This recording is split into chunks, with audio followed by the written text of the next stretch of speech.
I hope you're able to proceed. Very well, sir. Before the break, we were talking about the arrest and interrogation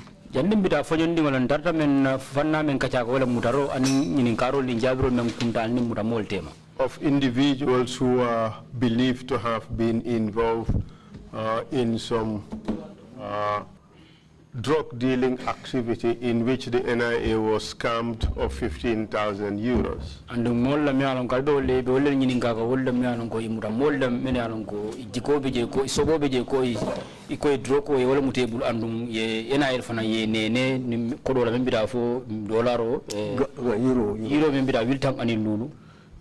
And some members of the NDEA accused or alleged to have interrupted or interfered with an NIA operation.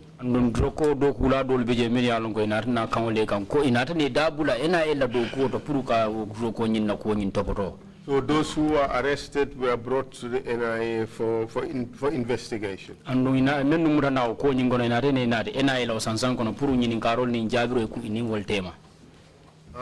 you have told us that amongst those arrested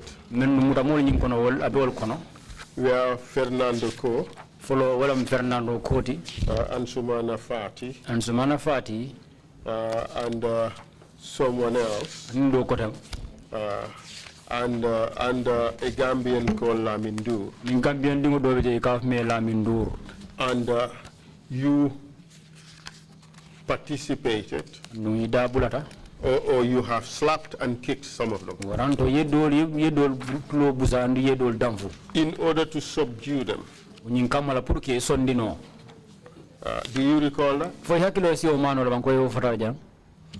I do. And it is correct with the exception of Ansumana Fati, was not arrested and brought on that particular day.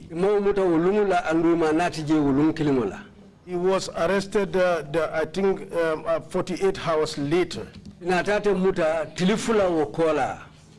up to today as we speak, I have never seen or met Ansumana Fati.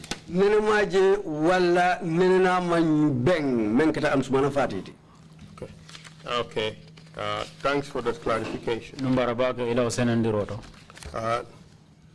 So, when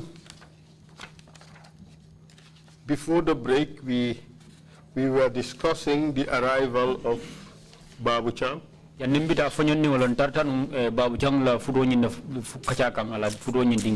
who was also arrested and brought to the NIA.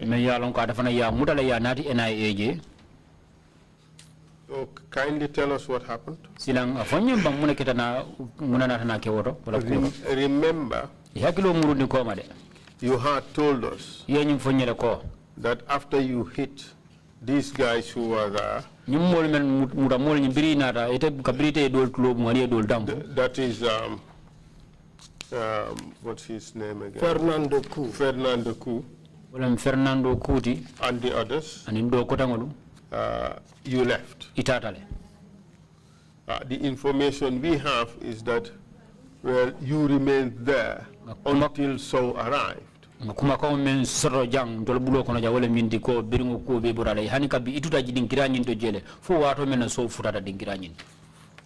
What do you say to that? It is not correct. I'm telling. It is important to know that where these people were and my office, it's just a stone throw. It is only a door that serves as a barrier. Directly or indirectly, it is true to say I was there. Because that place is all within the premises of my office. So were you there when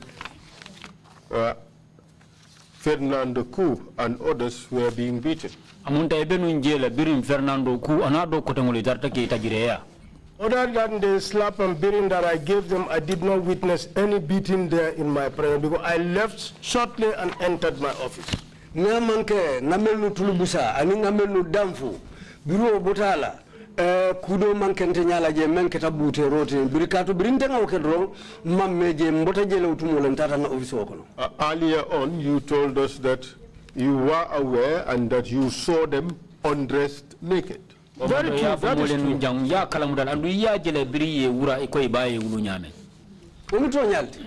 And in the process of them being undressed, they were also beaten.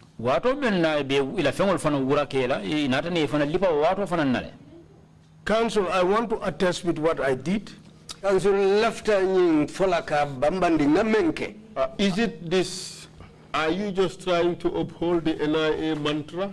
That you don't incriminate your own colleagues? Saying for after NIL lining Sandoni, Dolfanaka Barajame left away Malafiki, Munyo do Kotamolke, Dundi Kuning Konabang. Council, I'm not here to protect anybody. Council, you know for certain that those people were beaten. After looking at them, that can be ascertained. But I am sure of what I did. Well, talk about what others have done. This was practically in your office. How could you not know?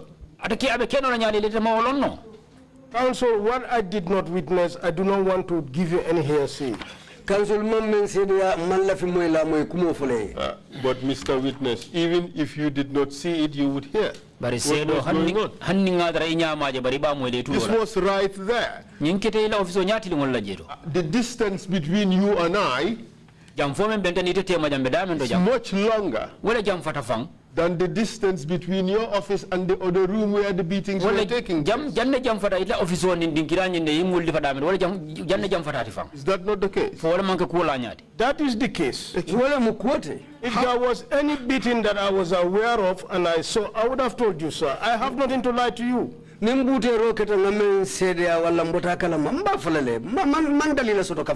case of seeing no evil and hearing no evil. But evil did take place. You know it. They were tortured.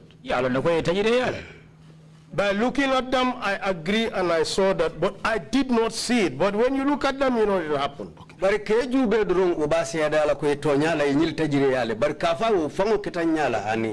After you left, in the first instance when you slapped them around and kicked them, how long did it take for you to see them again? Is when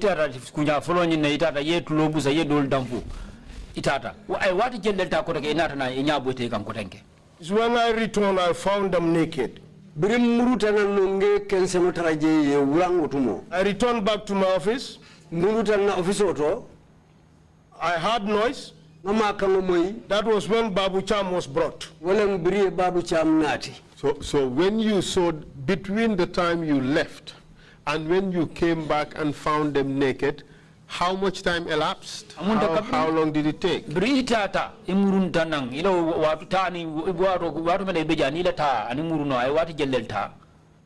So I think some minutes. It would be between 10-15 minutes or even more because I spent some time having debriefings with the men on the field. Asikeno kabo minute tan kata minute tan lulu wala sisi auti do maninkatu otumo ntata mbedia mo lanu nim modo lu bedia mo kameni alonko wolebe bantala do ko kekan. And where did you hold that debriefing? I was in my office and they were in the field. So you spoke to them on the phone?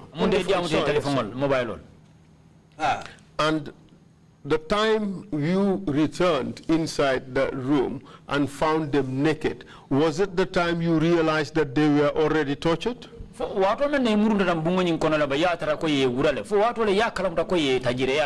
Correct. And it was visibly obvious. Correct. Tonya. What made it visibly obvious? With the marks on their body. Were they just ordinary bruises, lacerations, or were they grave injuries? We have received evidence on this. These are bruises and lacerations.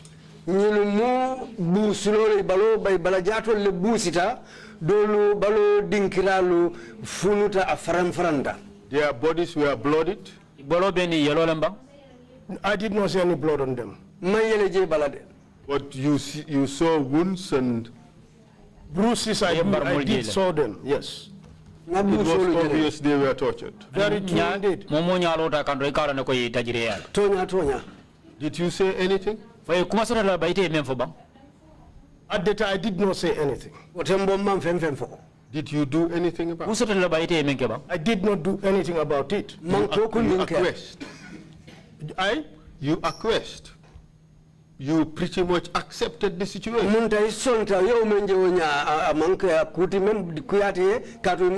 agree, sir, that's a fact. This was done in your office.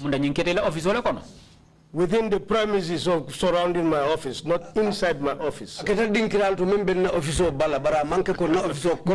Not inside your room, but in your office. You told us a little while ago that this was in your office. The room you sat and where the torture took place is even less than the distance between you and I. That is correct, but my office and that conference hall, there's a distance. It is in the conference hall and not inside my office.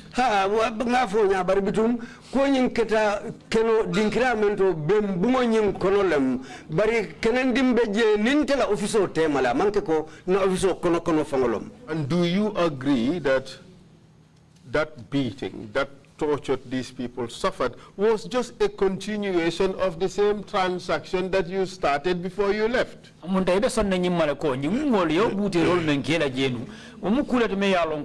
Slaps and kicks.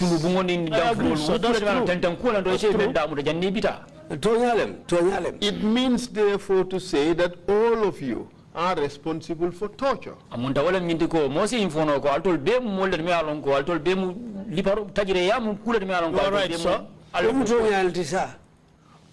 when this person, Babu Cham, was brought in, what happened? He was asked to undress. Why? I think that was to subdue him. Again, another demonstration of this modus operandi of the NIA.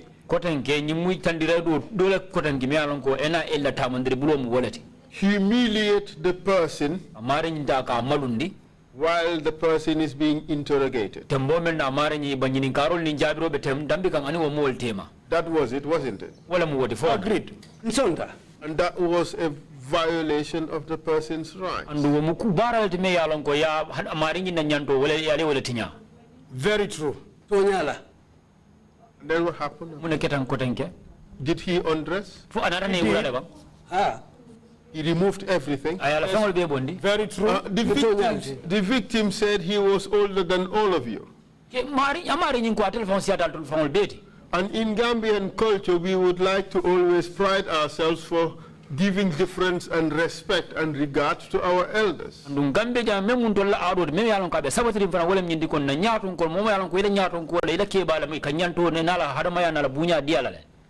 He was not given that difference, was he? In this condition, that's true. That council is very important. Elderly people they should act responsibly. Mr. Witness, perhaps I should explain this.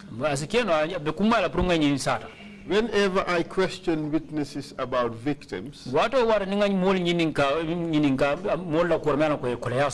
oftentimes the defense is that this is what the person has done. And that is why we did this to him. And when I ask questions, people think that I am actually defending the actions of the victim.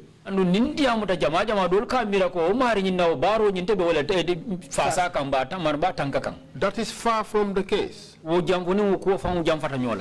I'm not here endorsing the actions of people who were brought to the NIA.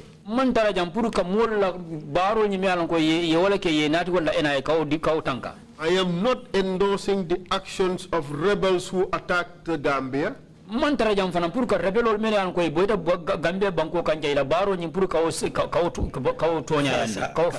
I'm not endorsing the actions of drug dealers.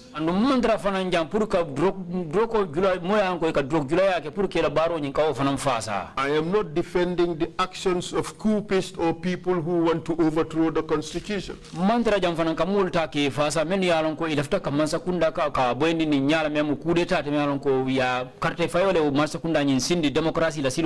I became a prosecutor because of my abhorrence to these activities.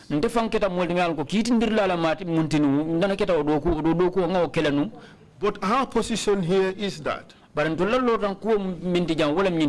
irrespective of whatever these so-called criminals or suspects of crimes have done, irrespective of what they have done,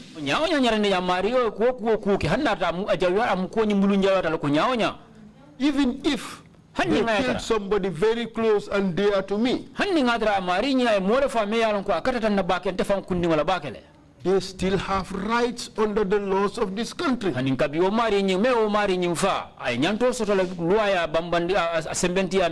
And the purpose of this investigation is to show that as civilized people who live in accordance with law,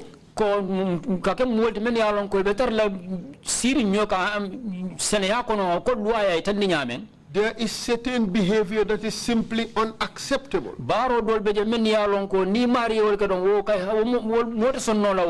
Regardless of what the victim has done.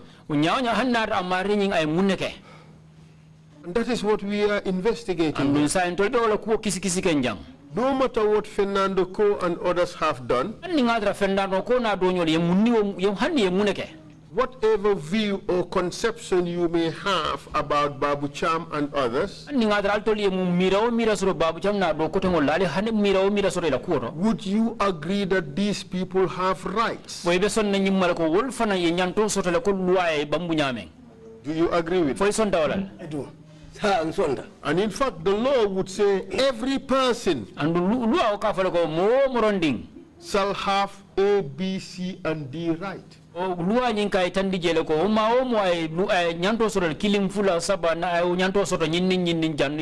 It does not exclude. And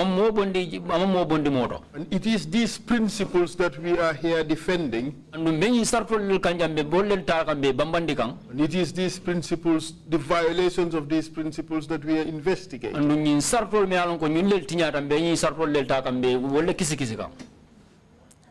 Babu Cham had the right to be treated humanely.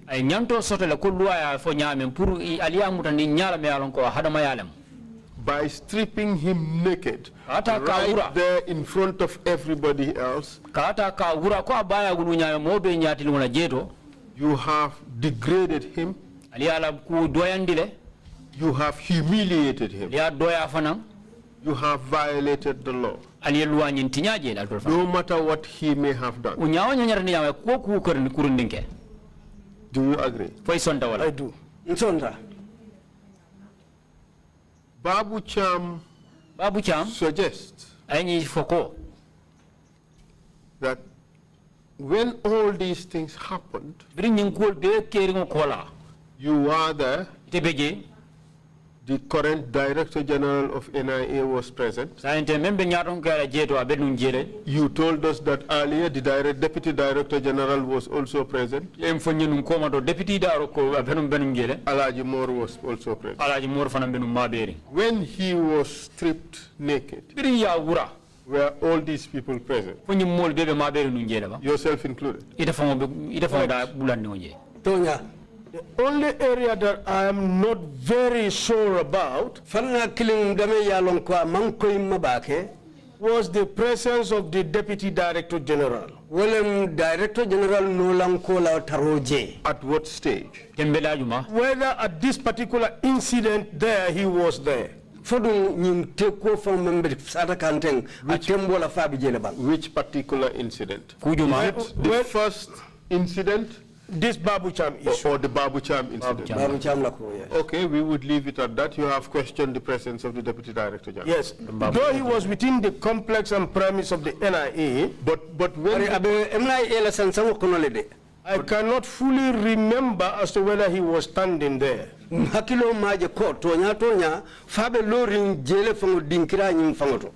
when the first set was undressed, stripped naked, he was there. I cannot remember seeing him. Are you going back to default mode? Protect your people? My problem is one thing.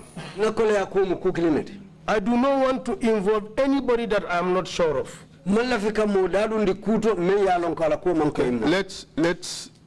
Let's go back to what you saw of. When you inflicted pain and injury on these other guys, Fernando Co and Co, your Deputy Director General was seated.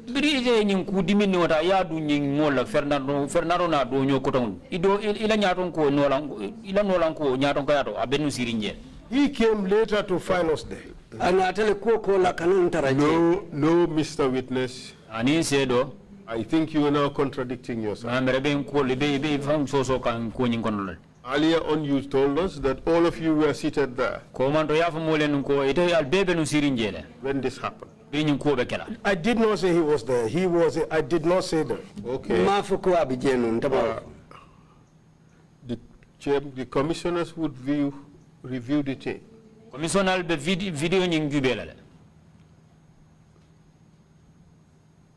That's what you said.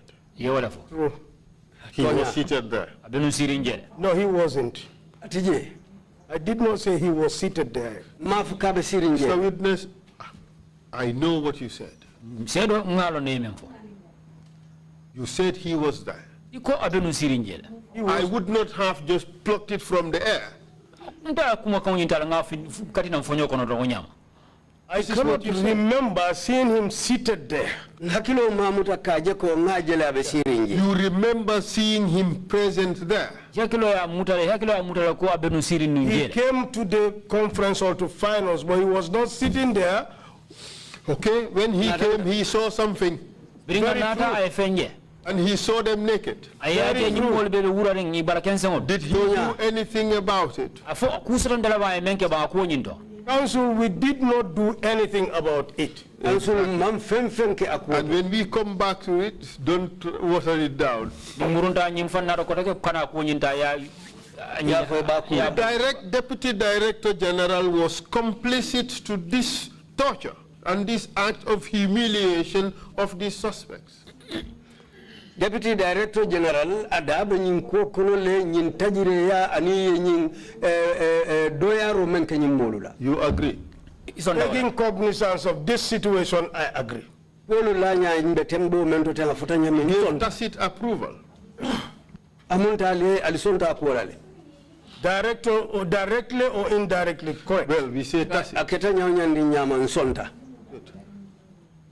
So we've established that stripping people naked and parading them before an investigation team was a modus operandi of the NIA at that time. Sabatindro kita nyinkula wala mide ko mol muta ke nata ke wura ke nata ke londi mol nyaado me yalan ko wo mol bela o mari nyola ko kisi kisi on o baral ti tamandri bulol me yalan ko wala NIA la tamandri bulotino o watola. You agree? Isonda. For that specific operation, true, correct. Now tell us about Lamin Kabu. Silang Lamin Kabu la kumo ofonyaba. Lamin Kabu, I think it was on a Tuesday.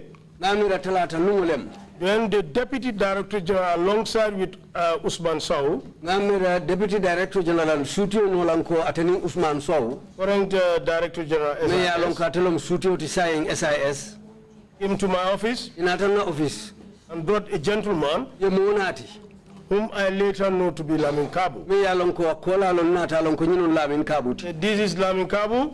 Nyinun lamin kabuti. He is among those who obstructed that operation. Abe molle kono menu kunduta nyato naudo ko tamando la karola. Were you told in which institution Lamin Kabu worked at the time? In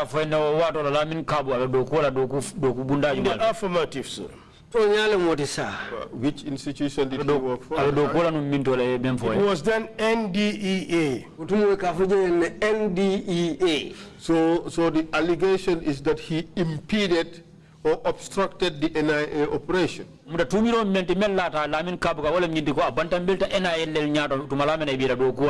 Very true.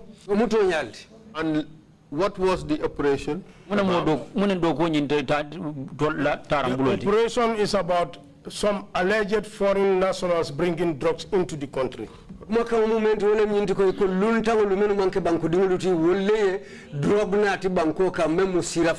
That is not a fair characterization of what happened. Rather, it was some foreign nationals selling or purporting to sell drugs in the country. Isn't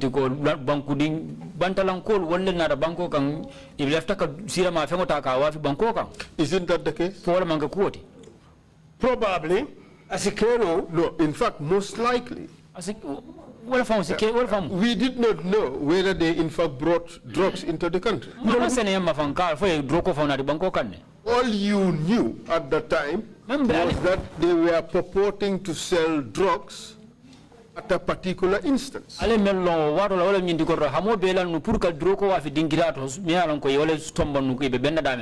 that not the case? That was the case. Thank you. No, let's just proceed. There is no need for some polemic. If it's irrelevant, it's irrelevant. You were not at the border trying to interdict drugs that were coming into the country. Isn't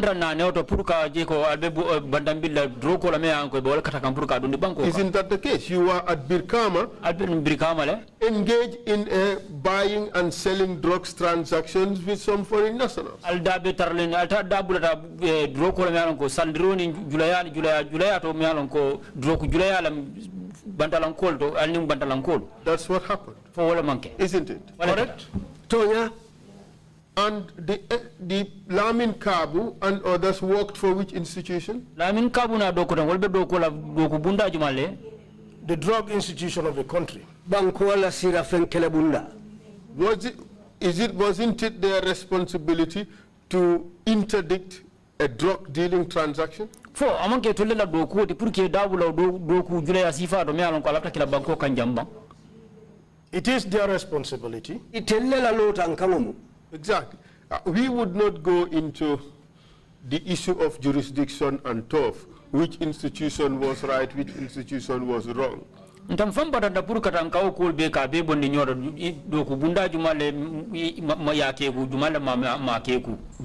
with that extensively with your Director General. But would you agree that the institutions of state should respect their authority?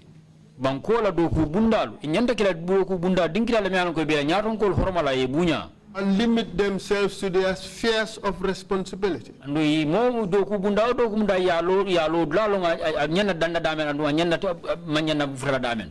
agree with that? I wouldn't agree with that. Why? If a crime is committed in front of an officer who is not part of that institution that is responsible to contain that crime, or they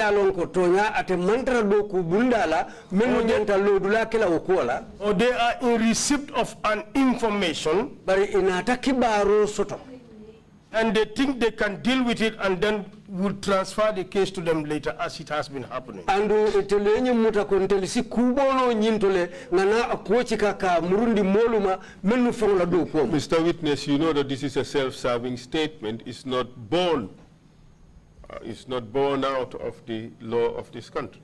Yalo na zero ni muko fanna kumolti amantra na luara ko luaya fanyame amanke wanyamati. The NIA was an intelligence gathering institution. NIA mu dingirade me yalon ko nyanna kullol kafun na nyoma ka buntu nyoka.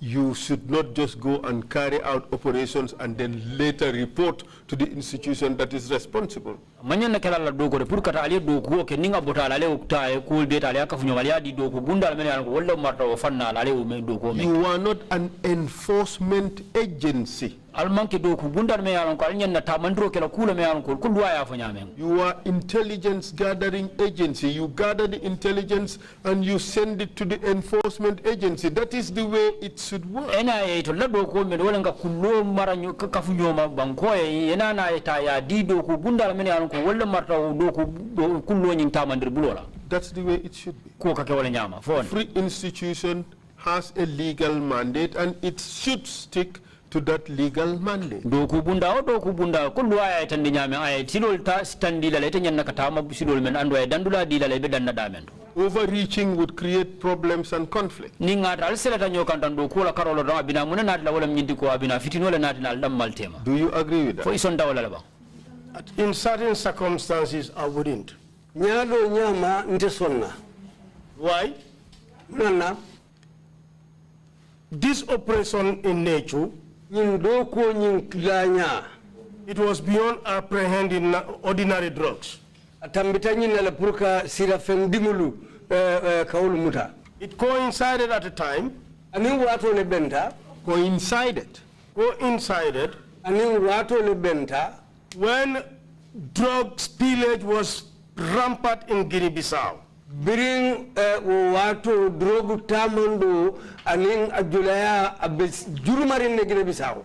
And the world was calling Guinea-Bissau a narco state. Andun dunia be ka Guinea-Bissau kumande drogu banko le lautumo. According to the briefing given to me, koye kacha satante nyaming that there are people from Guinea-Bissau, molu sotonta menu botanan Guinea-Bissau, among them ex-security personnel, that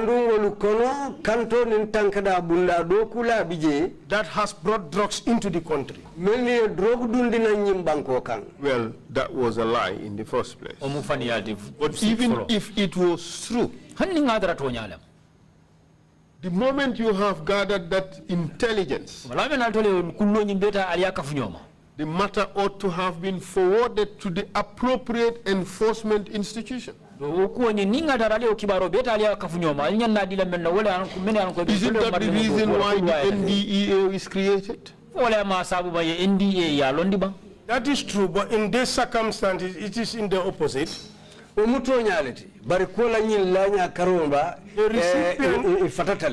recipient of the information at that time, in our assumption, was based on trust. They feel they can operate and do this and hand over to them. Well, it was wrong. Patently wrong. The NIA was overreaching. The NIA was flexing its muscle, injecting itself in things that did not concern them. And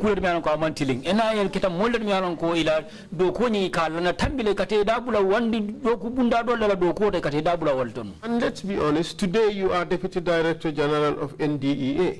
Director of Operations. Director of Operations, yes. I am sure you would not appreciate it if you are conducting an operations and you see the NIA coming and interjecting themselves. You would appreciate it. If I find them, they are the ones doing it, I will stand back and listen and wait. I want to bring a scenario. Excuse me, that would have been a dereliction of duty. That would have been and you would have abandoned your responsibility. I wouldn't say it that way. If you see the entire security... Perhaps maybe that is the reason why we are in this situation. Because if NIA officers, senior officers think like you, and they disregard the written law, then these problems would happen. Our security institutions would clash, and they would keep clashing. The army has been involved in trying to interdict drugs. The NIA would try to interdict drugs, NDEA try to interdict drugs. They meet, they collide, they fight. So jare bundale ba kata la ka bantambili droko la kura, NIA ba kata ka bantambili droko la anu bundame an ko luwa di somebody wala pour ka droko kelol fana ba kata ibanya. Every institution should respect its governing legislation. Doku bunda o doku bunda nyanne la tamandri bulo ni ko luwa di nanya nyanna hormala ya bunya. And remain within the framework of its authority. That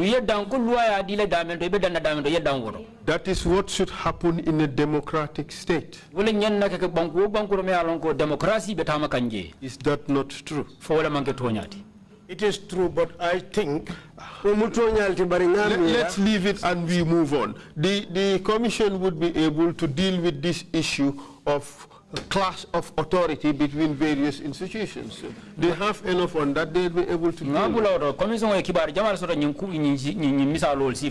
If you have any other views that you want to say about this, write it and send it to the Commission. Let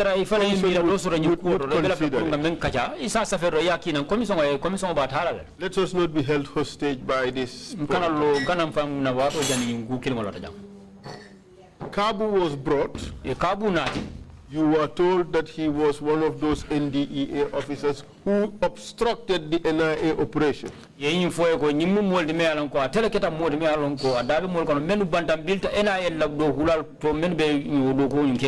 What happened after that?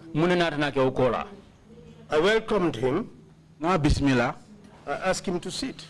See. When he sat, myself, the then Director External Security, currently Director General SIS, Director to External Security, I said, Mr. Kabu, you are brought here for interrupting an operation.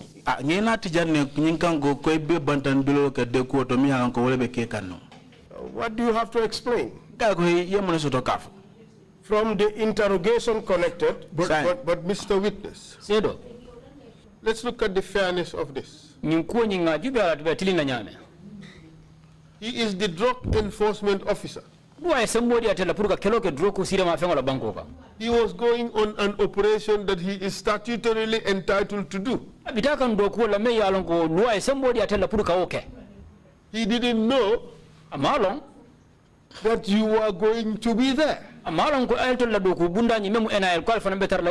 He could equally say you impeded his operation. I quite agree with you. But what was revealed in the investigation? That they were arranged and organized. But isn't that a coincidence? Isn't that a coincidence? When you went there, you had no inkling that NDEA officers would be there.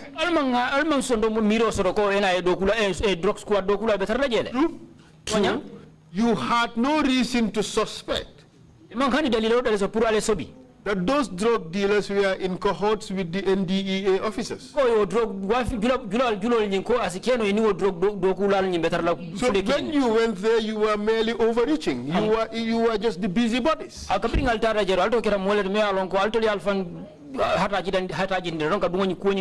You had no business being there. Your role should have been, oh, this is intelligence, let's transmit it to the responsible institution, let it do its work. alla do ko nyana kala men wala mi ha ni musira ma fengol la ko do ko de nga ko ngana do ko nga ko ka fu nyoma nga di dulla la me yalon ko wala nyana ka ko ni topoto. That is what ought to have happened. Wala nyana ka ke ko luwa ya fo So jame. by bringing Kabu and subjecting him to your jurisdiction, you are in fact putting yourselves over the NDEA. Kabu na de ka na ta la do ko bunda nyi do o dron yayi tandile ko albe kabu nyi albe kula ke kala me yalon ko are ali ala do ko nyi al tambita kabu la do ko fa wala busa bulu. It's just a show of power. Amunda le sembole tilingala dron. Counsel, I would suggest you allow me to explain. Counsel, mbafole priyam mbato ngafo. The operation at Brikama, Dogo min keta Brikama. I knew nothing about the operation. Man fello wo doku wala ko. What was phase 1 of the operation? Mo doku nyi na fana kili ngoni. If I may learn, sir. Mbandi. Phase 2 of the operation, Fana flanja ngoni doku. when I was called Kabriyam kumandi. to create a reinforcement. Runga imako nga sembo la fayem. The debriefing given to me Yem kuma ko min fanya. was that Wala nyintiko. that operation in question, Wo doku mi yalan ko ko le foten. there were drug officers that were complacent in it, Drug mol bi jele mi yalan ko be doku wala drug bundato ida that fo were bi je. aiding those drug dealers. Bo mi mol mi yalan ko da be nyin drug ko ko ne be That mako. was the briefing given to me. Ya wala fonte. Sir, if I may continue. Let me ask a question. Yininga. At that stage, did NIA debrief or did they inform the directorate, the NDEA? For what will je NIM for ye bundame be marlin droko kelenya ila nyato ngol for ye kalamutandila bang. That is not to my knowledge, sir. Tomo wolande. What they told me, Ya mum fonye. that there's a huge consignment, Ko drug jamale be no. But that also is not true. Ofana mukuma de mano kamange tonya. Because you were told that it was a transaction of 1 kilo of cocaine for which the NIA purported to be buyers, paid 15,000 euros and the sellers made away with it. It was in fact not a genuine drug sale. It was a 419 scam wherein you were giving some substance which is passed off to be drugs. that is the case. Counsel, now I am suggesting that if you listen, I will make this point very clear to you. What was revealed, these drug dealers, having knowledge that what they are selling is bad, they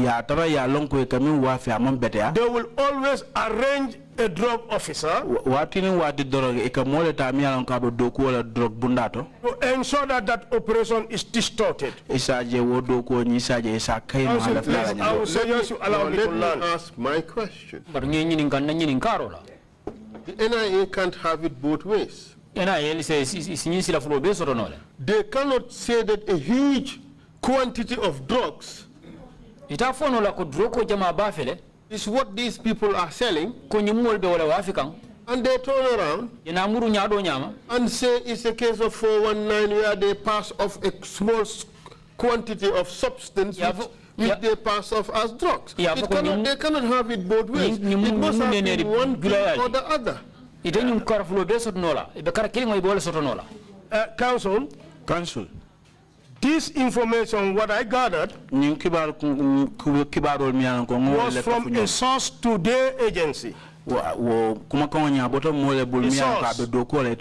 gave the agency this information? That there are drugs in the country, in the hands of Guinea-Bissau nationals. That was the initial investigation. My counsel. Sir, if you may allow me, I will do this explanation for your better understanding. Having got that information, Witness, what I want to happen, what I want you to realize is, don't use the discovered information. Okay? Information you gathered later cannot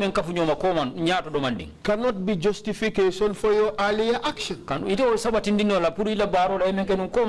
You are trying to suggest that because drug enforcement agencies were also involved in the transaction, the NIA had to act. Ko drug do kula me alon ko drug ko wala mula drug wala mula ko wal fan be dabe ko wala tin NIA fan fo si dabu. So I am telling you that is discovered information. Wo mu ba infole ko mu kuma kibara me alon ko wanyartale.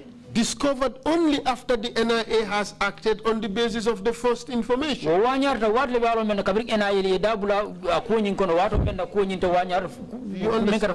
That was not what I was briefed. We were told, I was told, when the operation was being handed over to me, that they went into the theater. Drug officers were complicit in the entire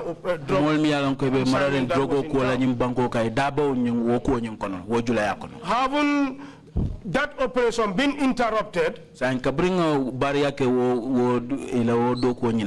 During the first probings, it was later discovered it was 419. And that these officers were enablers. In the sense that these people will sell something bad which is not pure drugs. But they wouldn't want the buyer to go with that bad drugs. If he goes and discovers it's bad, he will come back for his money.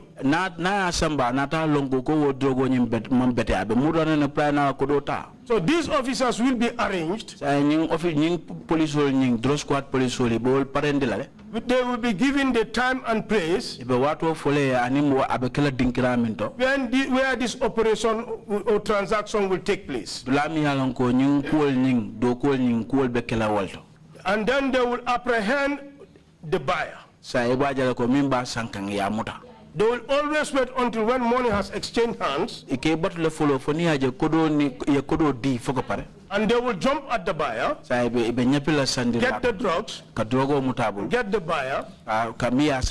So, if I may learn, I want the understanding of the commission. We understand this. We have received extensive evidence on this. So let me complete this. When that happens, you as a culprit being caught with the drugs, the seller would have been given chance to escape. So this was exactly what happened in this operation. And they would receive commission. Exactly. It is the allegation. So in a sense, and that was true, sir. In a sense, you were saying these were rotten drug enforcement officers. Very correct and very, very rotten, sir. They were doing scam operations with drug dealers. To further justify that, sir, correct. But the position is that when the NIA decided to go to Birkama, they knew no such thing. The only thing they knew was there's a huge quantity of drugs brought in by some Guinea-Bissau Guineans. That is correct. According to them, sir. Just a moment. That should have necessitated the drug enforcement agency being informed. At worst, there should have been a joint operation between the two institutions. The NIA had no business taking it upon itself to go into that operation by itself alone. I know you disagree with that. But the other point is, the NIA cannot call in aid the information it received after it has carried out a failed operation. You cannot use that as justification for your actions. It is said here that the NDAA could not have been informed because their agents were involved in the deal. NDA ko wol mol kala mudande katu la do kula dol be je me alon ko dabe o dilo nyin kono bo business o nyin kono le. But that is a wrong argument. Bari wo mu kula me alon ko nyosa ba tilimbalo yalo wo man tiling. I do not agree. Man so wala. The recipient of that information, what they told me, that the source said, that drug officers are aware, and they were complacent with those people. Let's leave that matter. And then we move on. Kabu was brought to your office as the rotten agent. So there you are talking to him.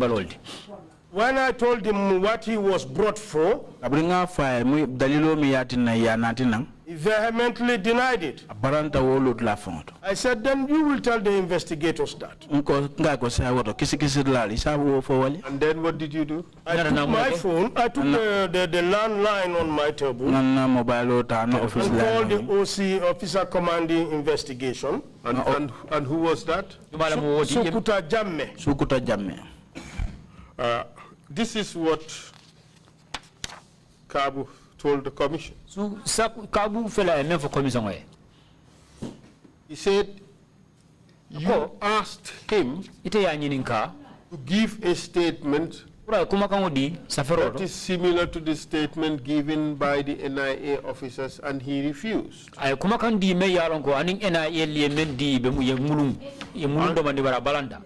then he proceeded to say, after he asked me to do that, which they wanted and I refused, to lie against those that I did not know,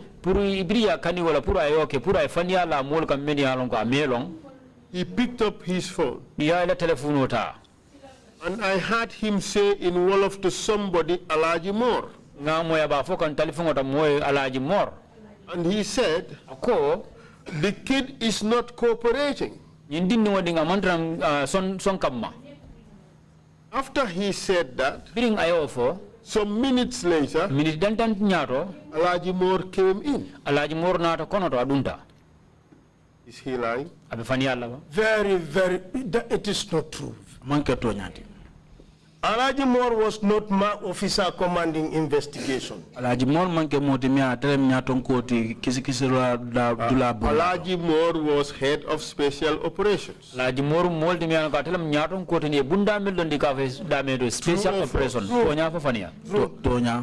Alaji Moore was involved in this whole investigation.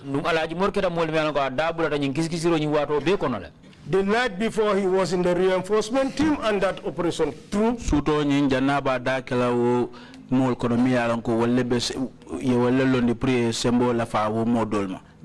When you were slapping Fernando Ko and giving them that karate kick, Alaji Moore was there.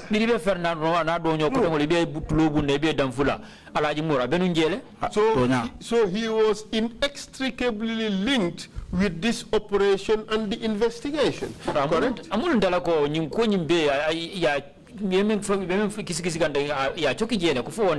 Council, can we make a point clear here? Kabu was brought 48 hours after the entire operation. Sanity has been achieved. Pardon? Sanity has been achieved. Maybe you would explain that later. Protocols will be has to be observed. After sanity has been achieved. When sanity was achieved, I summoned Sukuta in his capacity as officer commanding operation.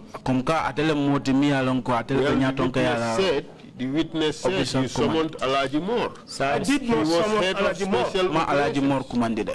No. I did. Now it was investigation proper. Special operations have finished their task. The special operation, they were not involved in this investigation. What was Alaji Moore doing there? That very day he was not in my office. All the beating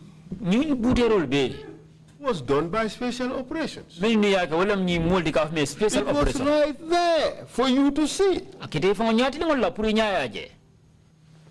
Council, we've established that here, you know. Council, we're going back. You are putting me back, but you want to believe in what he said? No.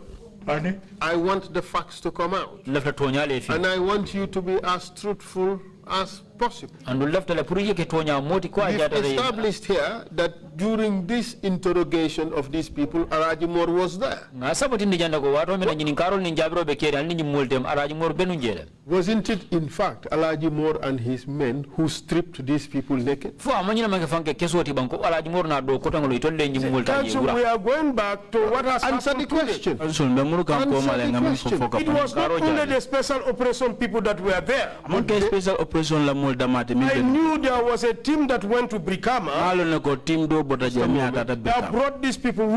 Those people are not in the special operation. You said it was not only special operations who were there. That's what you said.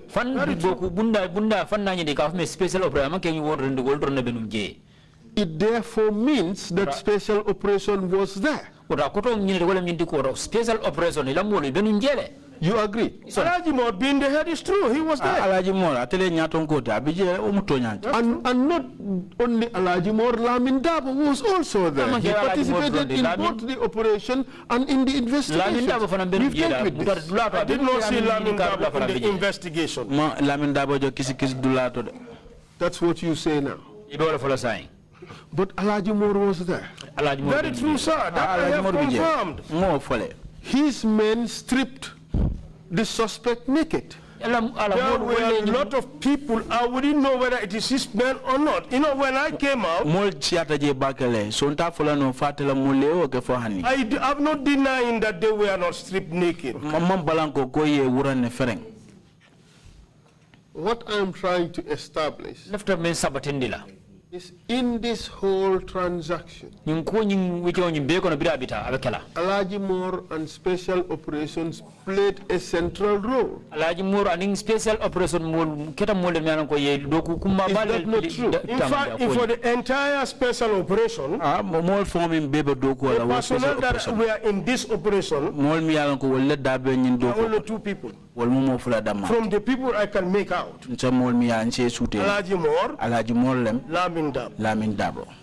And those are the names the witnesses mentioned. They did not mention any other name. And instead of Sukuta Jame, this guy said the person you called is Alajimor. So that is not correct. All right. You deny that. Very much right. It is not true. The witness said,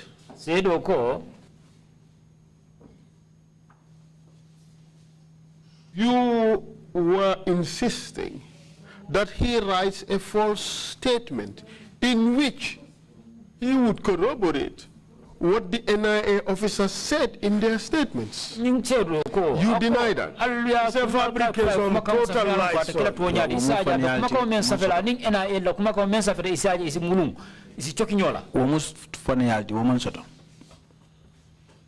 And the witness said, because he refused, you called Alajimor and put him in Alajimor's custody so that he may be tortured. And this is what he said. He said to him, since the kid is not cooperating, listen carefully. Then he has to go through the normal procedures like others used to follow.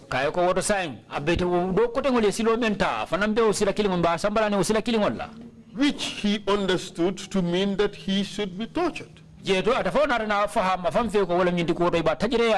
you denying that? I am denying it's not true, sir. Please, I think in his testimony in chief, He said, ako he contradicted himself there. He said, I asked him go and sit outside. He was later on corrected by someone and taken to Alajimor's office. Yes, that is what he said here. How can I, now he's saying, treat Alajimor. How can I leave him or give him to Alajimor? One. Two, now he's saying I asked him to sit outside. Yes. Council, that is not true. I handed him over to Sukuta Jame as the officer commanding investigation to investigate him and to further take statements from him. Okay, we have heard your version. The commission would look at them and make a decision as to which version is correct. What happened after that? To further buttress on this, Sukuta testified in my case. Acknowledging that I handed him over, I handed Kabu over to him. Having handed Kabu to him, few hours later, my deputy at the time, Louis Gomez, entered my office and then said, sir, you are sitting here. Kabu has escaped. He ran away. I jolted. I said, what? I summoned Sukuta to my office. I said, Sukuta, what happened? He said, Lami Mane collected Kabu. Wherever he took him, I did not know. I said, but Sukuta, this is the biggest blunder ever an officer commanding would do. Did he tell you the truth?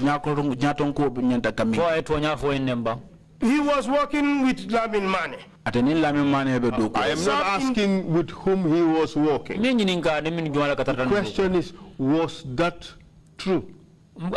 I want to believe in him. He was speaking the truth. For real? Sukuta is a very truthful person. The late Sukuta is an elderly person. You see, we have had quite a lot of stories here. Isn't it the case that Lamin Kabu was stripped naked at the NIA? Isn't that the case? This is what he later on narrated, and I will not deny that. Actually, I think if you follow the pattern, you will understand. No. I follow my own pattern. Good. I ask my own questions. It is common knowledge that Kabu was stripped naked at the NIA and tortured. The then Director General gave evidence here. Your boss at the time, Bobaji. He gave evidence here. He said Lamin Kabu was stripped naked and tortured. He escaped and ran all the way to his headquarters. That is what happened, isn't it? That's true, sir.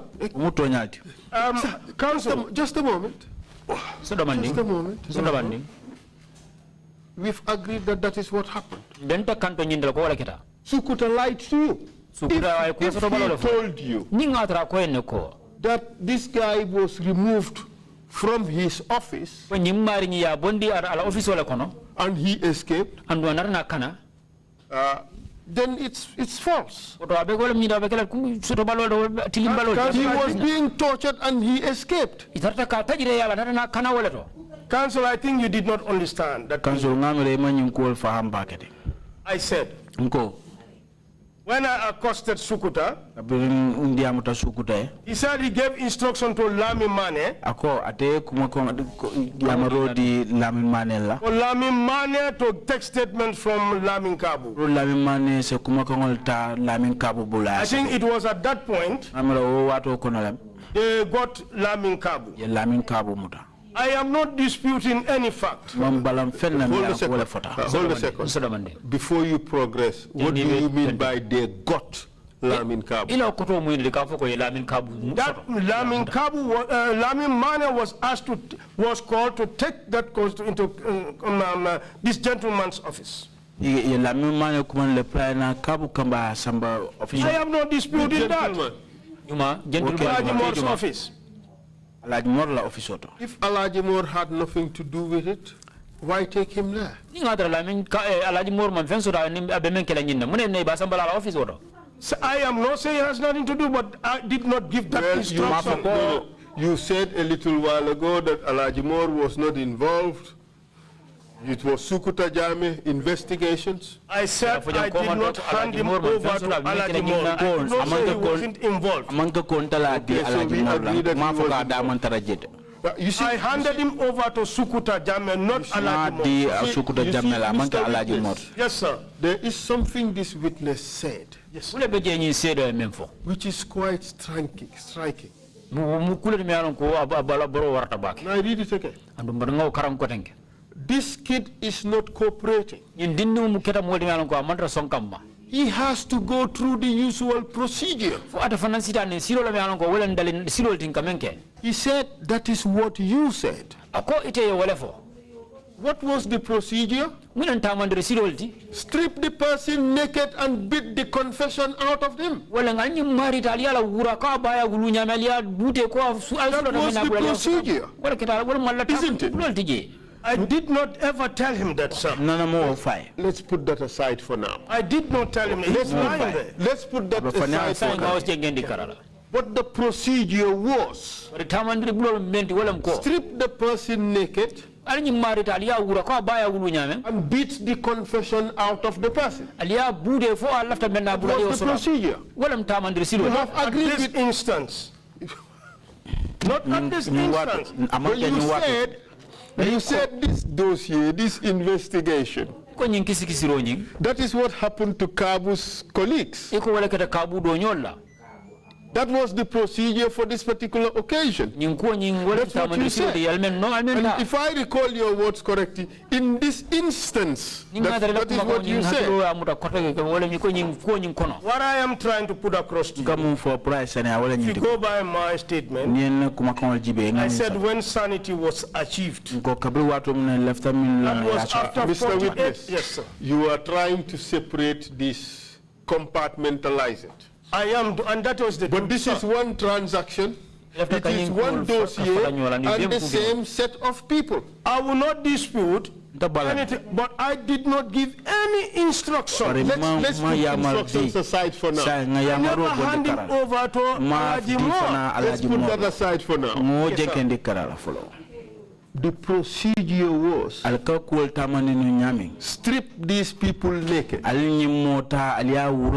sit them on the floor, and beat the confession out of them. That was the procedure. Not for this gentleman. Okay, for Kabu's friends, that was the procedure. That's what we did. That was the procedure. That's what we did. But Kabu was not there when you did it to the others. Correct? Remember one thing. Answer the question. Very true, sir. Okay, fine. Since Kabu was not there, how on earth would he know that this was the procedure? How could he have fabricated this? That this is what you said, that he had to go through the same procedure. My counsel, Kabu is a big liar. Well, just answer. What is certain is that he went through the same procedure. Correct. He was stripped naked. And his assertion Are you now taking it back? See, sir, I want you to understand. Listen, it is a notorious fact. Undisputable. That Kabu is a big man, married with kids. He ran naked from Marina Parade all the way to Bokul Street. Right, I guess 1.5 or 2 kilometers. 4 kilometers. In broad daylight. With handcuffs. You think he was going on a promenade? You think he went shopping? You think he went sightseeing? Council, I want you to let me explain. Do you agree that Kabu was tortured? He was so badly brutalized. He had to run to go and save his life. Council, I agree with that, and I saw that. Okay. You let me explain. Look.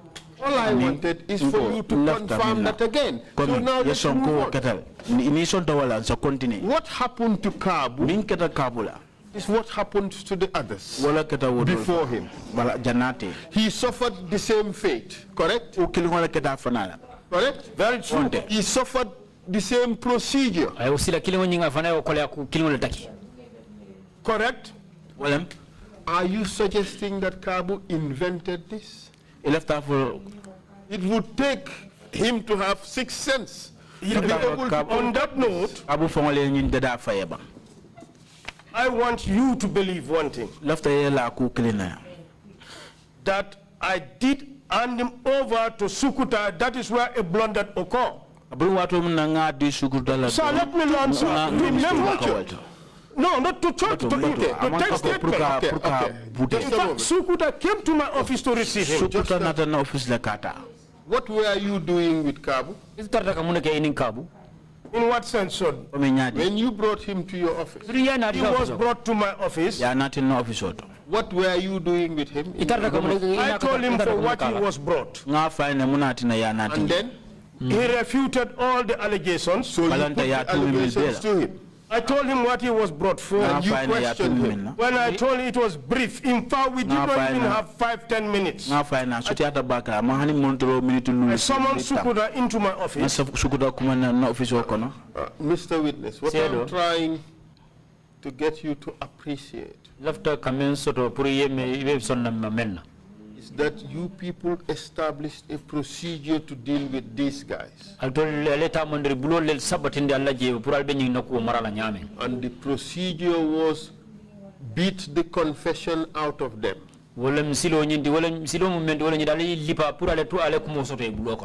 Kabu and those who went before him all suffered the same fate. You agree with that? Correct. Okay, let me, just a moment. Let's take it step by step.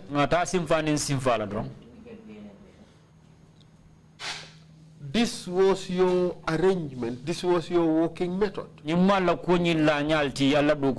this occasion, ostensibly endorsed by your Deputy Director General. True or false? Directly or indirectly correct. Fine. And this is why, when that happened, nobody was prosecuted. When that happened, I'm not saying 5, 6 months, 10 months, 2 years later, when some falling out happened. When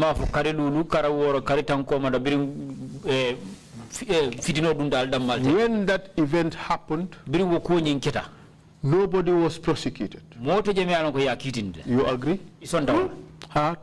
Nobody was investigated. Correct? Very correct. Nobody was formally reprimanded.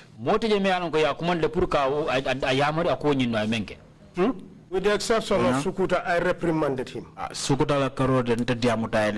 You spoke to him. I even put him on a charge and I cautioned him.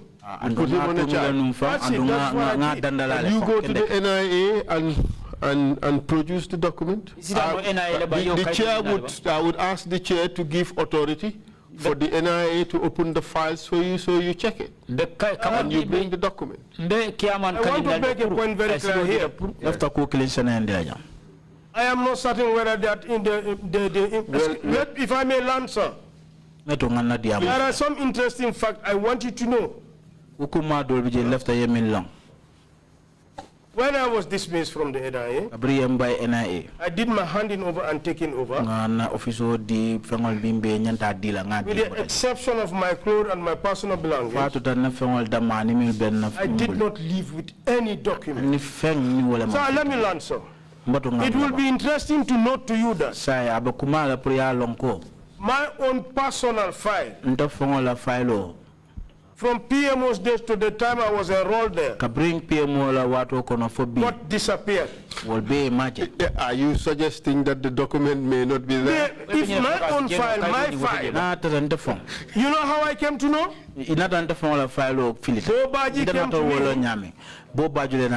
There was something we were discussing, and I said, could you check my case, my file? I think you will find those certificates. He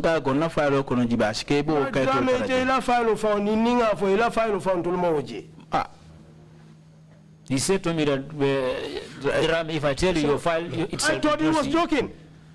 It was only when I was redeployed, there was no file to be forwarded from the NIA to the Drug Law Enforcement Agency. My boss have written to the Drug Law Enforcement Agency.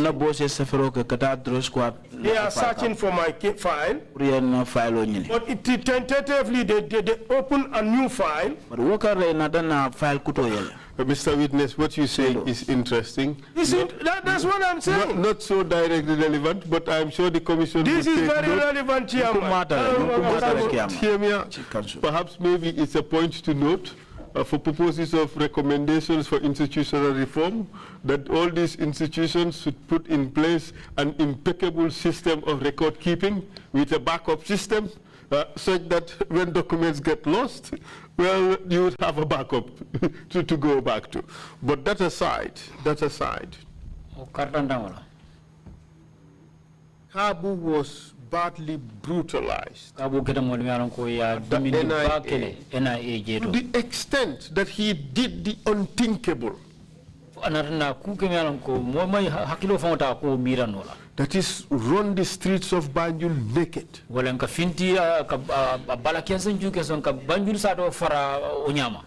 That is what happened. Very true. And nothing came out of it. In fact, you, Alajimor, and Lamin Dabo chased after him and went to his parent office and grabbed him from there. The manner in which the chasing was done, when Louis told me this, let me learn, sir. Just a moment. Who did the chasing? I left my office. Who else? When I'm talking about myself, I left alone. Who else chased after him? Alajimor found me at the NDEA, but we did not live together. So it means Alajimor left the NIA also to go to the NDEA.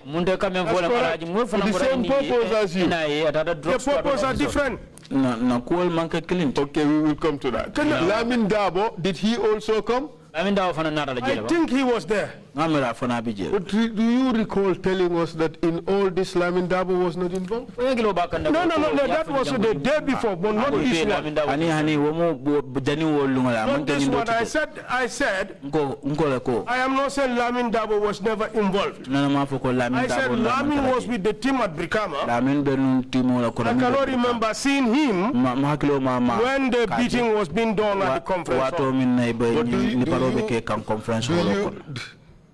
I just brought this point to show you that Lamin Dabo was there. You knew he was there. I do not have an interest to protect him. Because the thing is, Mr. Witness, just look at it. This person being tortured escaped the clutches of his torturers and ran the street of Banjul. How come suddenly Lamin Dabo was involved in the chase? This was 2 days. And knew exactly where to go to fetch him. No, this is why you should let me explain.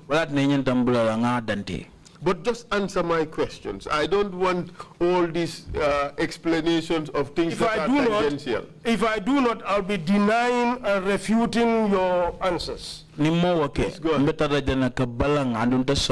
got out from my office when I was told. I got down and asked the security what happened. And where did he go? I was shown a direction. Counsel. This was a security officer brought by the head of his department. So the security that surrounds him, I was very much concerned. That prompted me, I had to leave my office. And then I was told at Tambita thing. I was told he went this way and that way. How were you able to get that information? When I get out, you can see the people talking and the way we were going. And what It's like asking who Tambita Tenne? He passed this way. But the public would not know his name. No, they don't know his name. They only say someone naked running. That's what I was told. If you are patient with me and you listen, you will get the narrative. I don't want a very long explanation of things you just want to say but are not necessarily very helpful, especially self-serving stuff. Sir, they are helpful to me. And I think it will help this commission and the Gambian people to understand. I was very concerned about someone's child. In the person of Lamin Kabu. When I eventually found out where he was, that was he had gone to their headquarters. When I arrived there, they said he's upstairs. I went. I found him at the executive director's office. When I knocked, I entered, complimented Bunsane, and I said, Alhamdulillah, hence he's here. Then he's in safe hands. Then I'm leaving, sir. He said, no. Sit down and wait. All of a sudden, it's very important we make this point clear here. Lamin Kabu, when he was brought before me that morning, the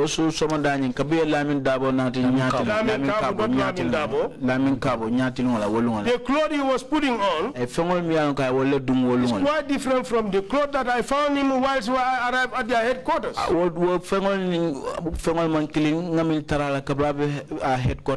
The thing Bun told me was, you see what your people did to my man? I was stunned.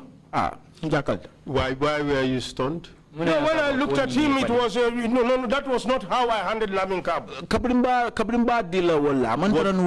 What did you see that stunned you? Kabu was crying, sweating profusely. That is what stunned you? And then Boone took off the shirt. So you see what they did? I saw scars and marks. And injuries. This is what exactly so. Blooded back. When he shot me, this eyes was quiet and stunned. Horrified. Horrified. Very true, sir. So I told the gentleman, I said, who did this? He said, Alajimor.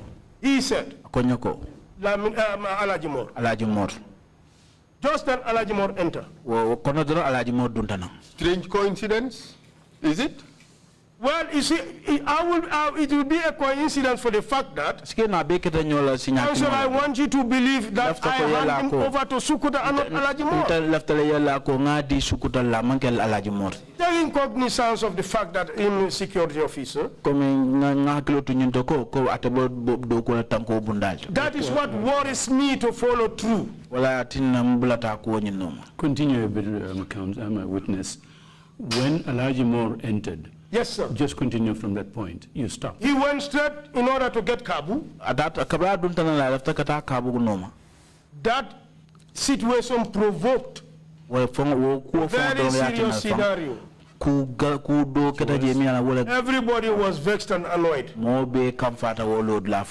That even warranted one of the commissioners, in the person of Lamin Sise, got up and almost wanted to fight with Alajimor. Bun got up. Said to Caesar, you cannot fight for me. I will fight for myself. I had to forcefully ask Job out and push him out of that office. Interestingly, Bun is still alive. Sembe Usman Sane is still alive.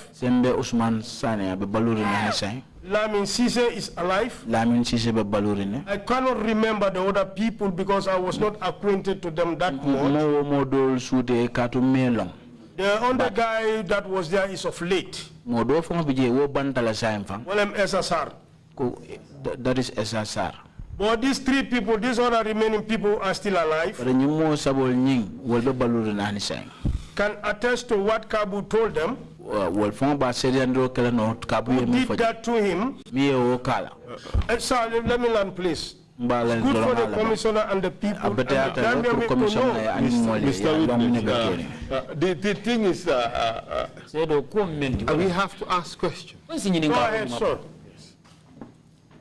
Your description of what happened in the office is different from what Kabu said. Listen to what he said.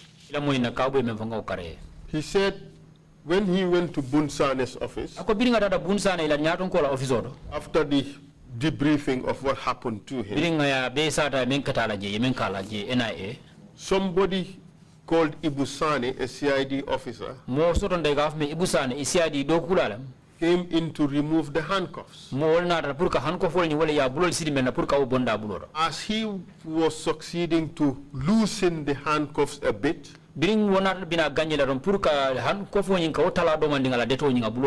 EBRIMA GIM DRAMMEH, Alaji Mor, Sirif Sise, Lamin Dabo, Wonto Damfa, and the other officers of the NIA,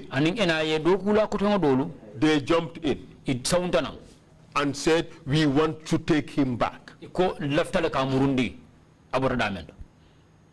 That's what he said. It was not as nice and cozy like, oh, I am sorry, you are so badly injured. Okay, we leave you here. It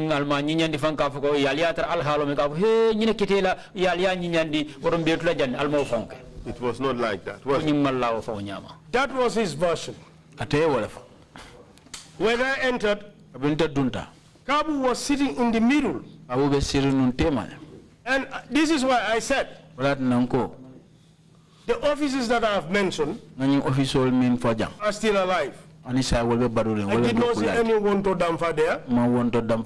I did not see any Sirif Sise there. But I knew Alaji Mor and Lamin Dabo came into the office. But there was a chasing party. This is it, but I arrived there first. There was a split of time because I had a discussion with Boone. Okay. In spite of his injuries, he was taken back directly to the NIA. Correct? That happened, but can we explain the area, please?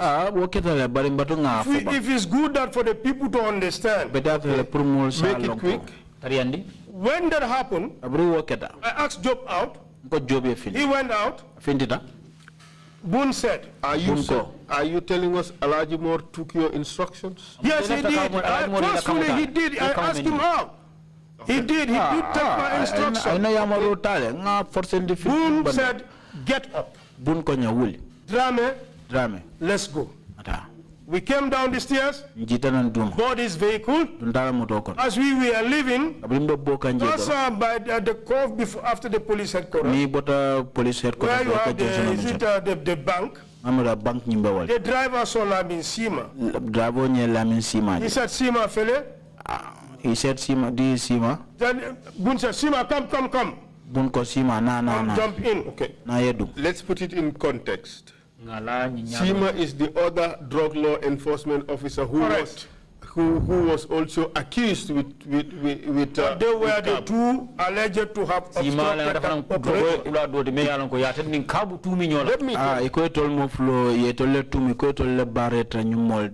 At this stage, you said you were worried for somebody's son.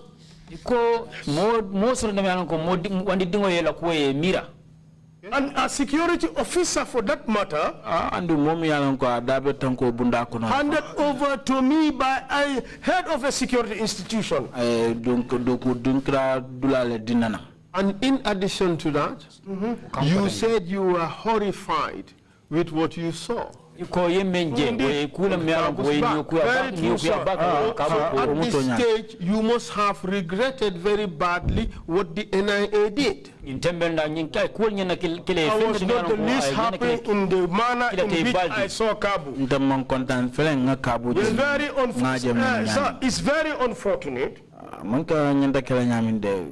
Unfortunate in the sense, the way I found the gentleman and what he explained to his superiors, I would suggest that the superiors are someone here to explain in order to exonerate me and prove my innocence.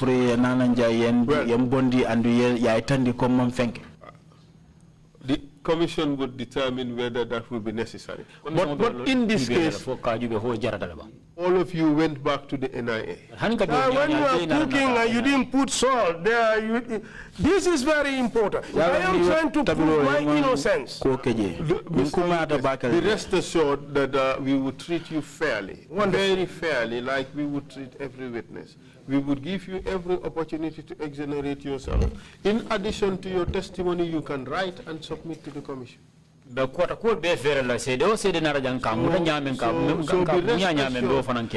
assured that you will be treated fairly. But also you have to realize that we are constrained with time. We cannot give you all the latitude to say the same things over and over again, or to take us to a direction that is merely self-serving, but does not help the investigative process. Because this is so, you want to only believe in what Kabu said and not to trust in what I said. If we allow the explanation to flow, and then probings are considered later, prove me right or wrong. We would never finish if I do that. And the fact that I ask difficult questions does not necessarily mean that I believe in one thing or another. What I believe, I keep to myself. And I don't make the decisions. The commissioners make the decisions. All I do is ask searching and probing questions. We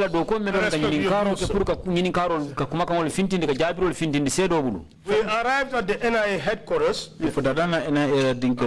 At this stage, you must, if what you said is what was in you, and I repeat your words, somebody's son, a security personnel handed over to me, I was horrified with what I saw. If you put all that together, you must have deeply regretted what happened. True or false? Very true. In fact, not only that. Okay, let's just move on. Not only that, it's unbearable and unbelievable that he ran naked. So I never wanted that. I never liked that. But that was the procedures of the NIA. This was extreme, trust me. I'm happy you used that word. When you reach at the NIA, Bunsani went to speak to the Director General of the NIA. And he complained about how his staff, his agent was treated. I don't know what he told them in there because I wasn't in the office. We were told you, Bobaji testified here. He said he was shocked and horrified.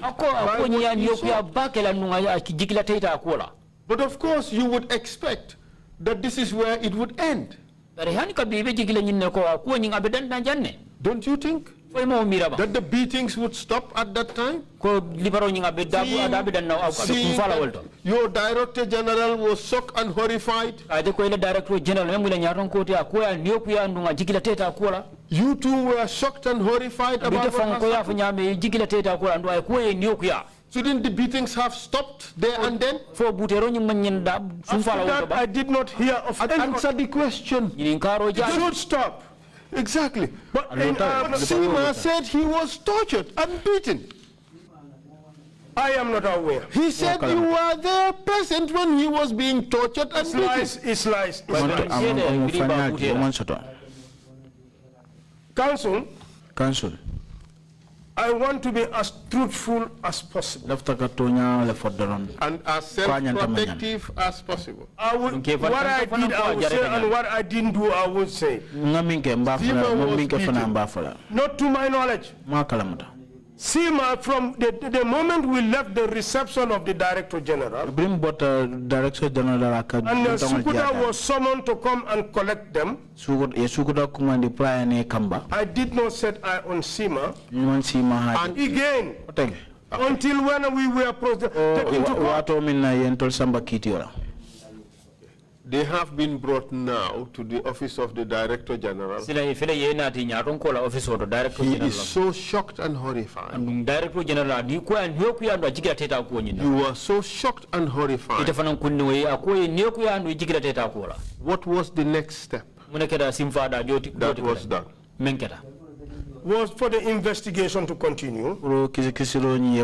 And then? It was on that note, whatever that was discussed in the office of the Director General, I was not privy to read. So Sukuta came and collected these people for the continuation of the investigation. And that was the primary occupation of the NIA. Continue the investigation, wasn't it? Very true. How about hospital for this guy? You were so horrified at what you saw. Was he taken to hospital? That instruction were given to the officer commanding. It is incumbent of any detainee. Has the right medical attention. No, we know that's a right. We know there is a right to that. And that's why you're being asked the question. Was he taken to the hospital? Council. Immediately after that incident, I got so disappointed my hands were off sort of. Was an order given that let no other person be touched at the NIA?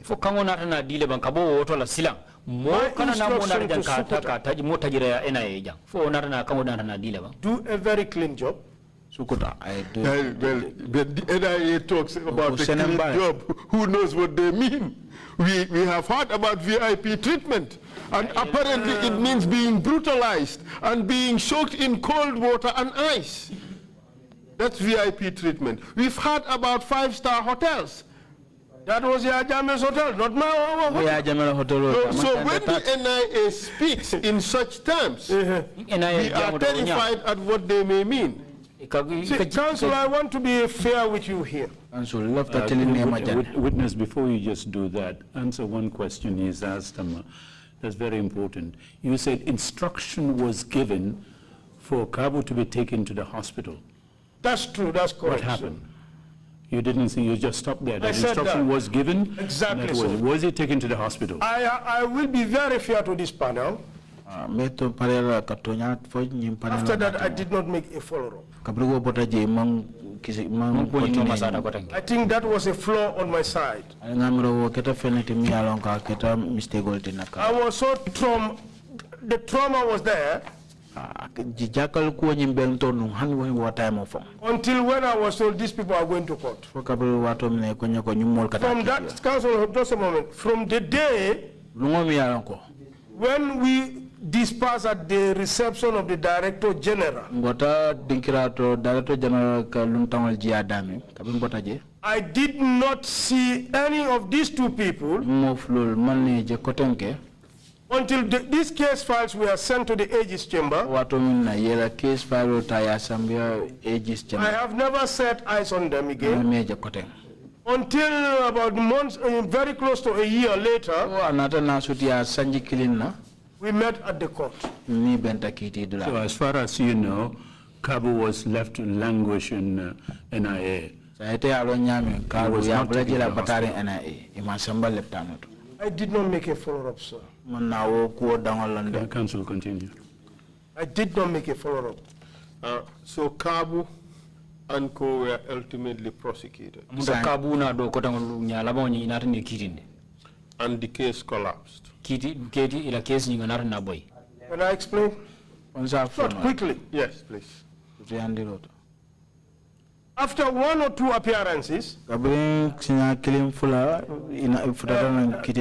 were granted. Fernando Ku, Ansumana Fati, Karamo Drame, Victor Obi, I think they all fled the jurisdiction of the Gambia. That sort of stalled the case. The magistrate at the time, Moses Richard, could not proceed with the case. He had to summon the sorties for them to appear. After some time, I did not follow up with the case. Shortly after, I was dismissed from the NIA. For reason unknown only to Yajame. After a while, very close to here, you see, Mr. Witness, this is why I say, if I do not just guide you, you would waste a lot of time. You have used close to 100 words that are basically very informative but superfluous. You could have simply told us, after a while, the case collapsed, there are no witnesses, and it was dismissed for want of prosecution. This is it. It was not dismissed for want of prosecution as such. The case went until when we were brought before the court. Because their case could not continue. It was terminated. Exactly. Terminated for what? Because there were no witnesses. With me, if you ask me, like we had, you said, in my perspective, my perspective would be a case where drugs were found, real cocaine were arrested, suspected cannabis were arrested, just to drop them like that. It's very, very, very fishy. I believe their case was dropped so that they could testify in the court against us.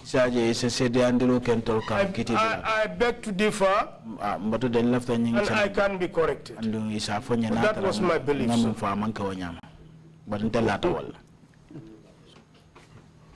my God. The case was dropped. Very true. While we were already going to court. And you are now charged for conspiracy. And you were acquitted and discharged. For 2 years we were going to court. So you were acquitted and discharged for torture of these people. I was acquitted and discharged for torture. They were equally acquitted and discharged. So it means all of you were acquitted and discharged.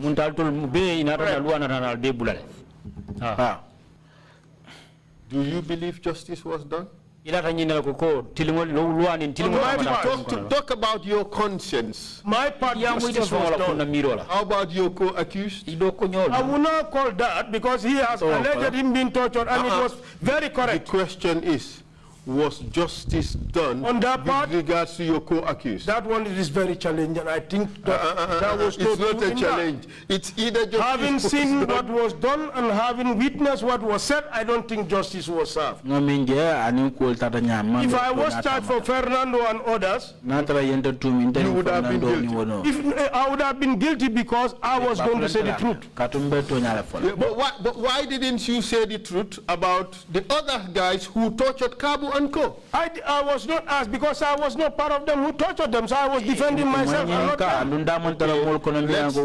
see the summary of what you told the court. Good. Hold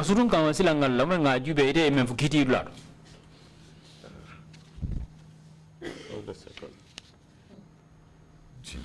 Sorry. Oh, you are second accused. EBRIMA GIM Lamin Dabo, EBRIMA GIM Omar Jammeh. So you were second accused. I think the paradigm, maybe this is the typo, but it's like I was either third or fourth when. Well, according to the case title, you must have been second accused, and this is what they say. This is what the second accused said. Lamin Kabu and Sima. No, the second accused person to give his defense on oath and debunks the allegation that Lamin Kabu and Lamin Sima were beaten by him. He said that he has no knowledge of the totality of the complainant's torturing. No knowledge at all. That was not true. Was that me or somebody amongst them? I can only go by. If you go by that, because I think I was not the second. In fact, I was being provoked. But did you tell the court that you know for a fact that Lamin Kabu ran away from NIA to Banjul police station naked and in handcuffs? I was never asked that question. Did you tell that to the court? I did not tell them. But was this information you had in your possession? This is a trust. And you swore an oath to speak the truth. And nothing but the truth. And the whole truth for that matter. Did you give them the whole truth? The truth was on my side, which I did not commit any crime. Did you give them the whole truth? If you go by what we have just said here, yes. I did not tell them the truth. But obviously, on my side. But you had taken an oath to speak the truth, Mr. Witness. This is the point here. All of you people, we are protecting one another. There is nothing in this judgment which showed that a single NIA officer admitted that Kabu was tortured. All of you denied torture and you gave fanciful stories which led to the acquittal of all of you. Counsel, I was only speaking on my behalf and not on the behalf of anyone. Well, you are very economical with the truth. In whatever way, but sir, I was... Do you accept that? I was economical to defend myself, that is to say, I did not connive with anyone. You were also economical to protect the others. I was protecting myself, sir. Well, you succeeded in protecting the others. Directly or indirectly. That's what you did. Justice was not served. But I think justice was served on my side because I did not Well, you did not serve justice. Do you agree with that? in whatever way so. You failed your duty to the state. You swore an oath to speak the truth. You were to defend a person's rights. And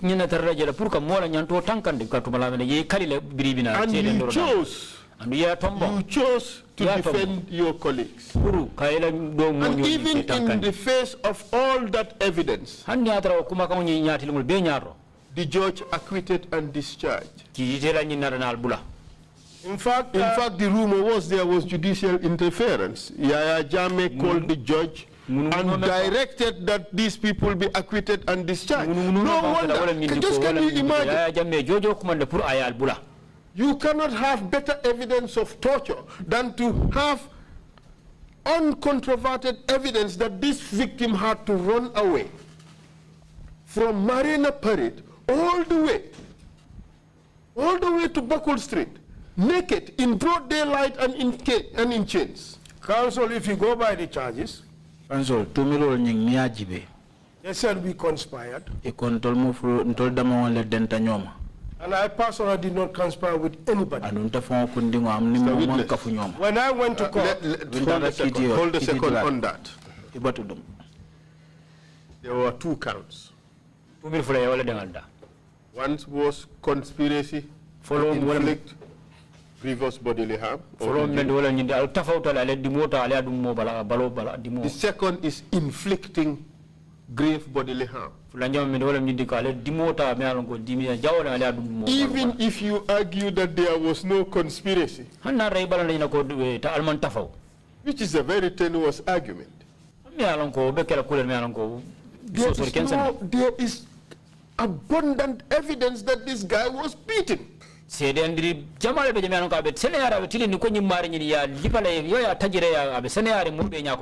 You saw the injuries.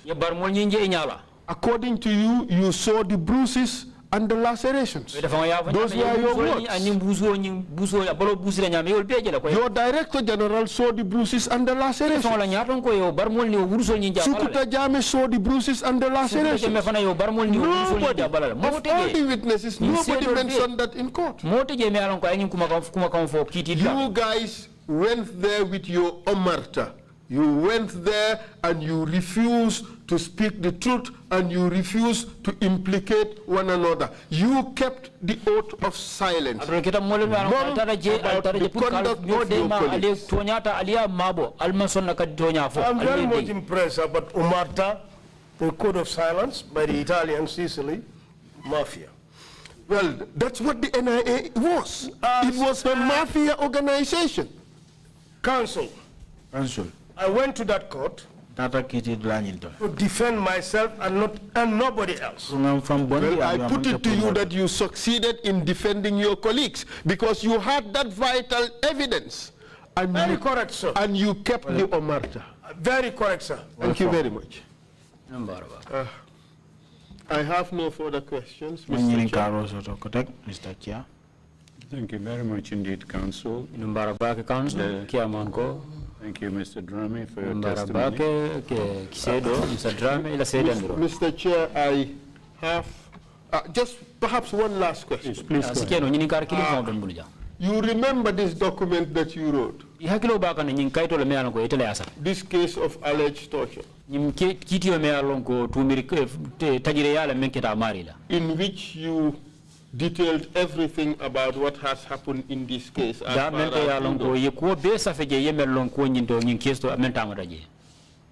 Very true, sir. Do you have a copy? I should have it here.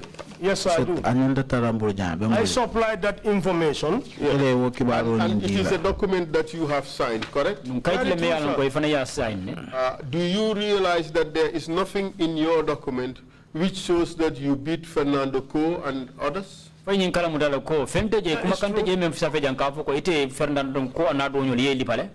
again, in this document, there is nothing suggesting that you saw anything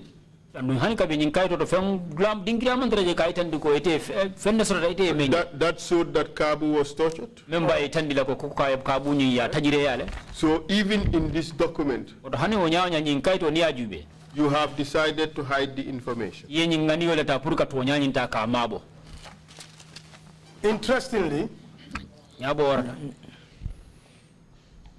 this information was served for you to have an idea. I want to be as truthful as possible to this commission. And I told you on Thursday last week that as I am going, Council, I am going to touch the Quran and I will swear to the Quran. Let me just cut you there. I think the commission would have at some stage the opportunity to discuss whether you are truthful or not. And there is no suggestion here that you've not been truthful. As far as I am concerned, I am satisfied that you have answered my question. If that is any assurance to you. But it behoves me also to characterize the evidence to show that in both the trial and the document that you wrote, you said nothing about the tortures that happened. Even though you have accepted here to the commission that these tortures happened. These would just serve to show that there was a pattern of concealment. But it equally shows that in spite of the previous pattern of concealment, you have spoken truthfully to the commission and accepted the things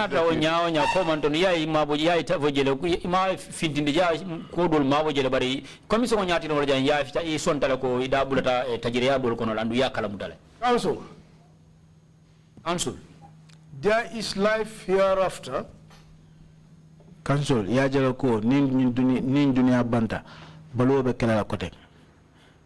this commission will end. And life will continue. When we spoke last week,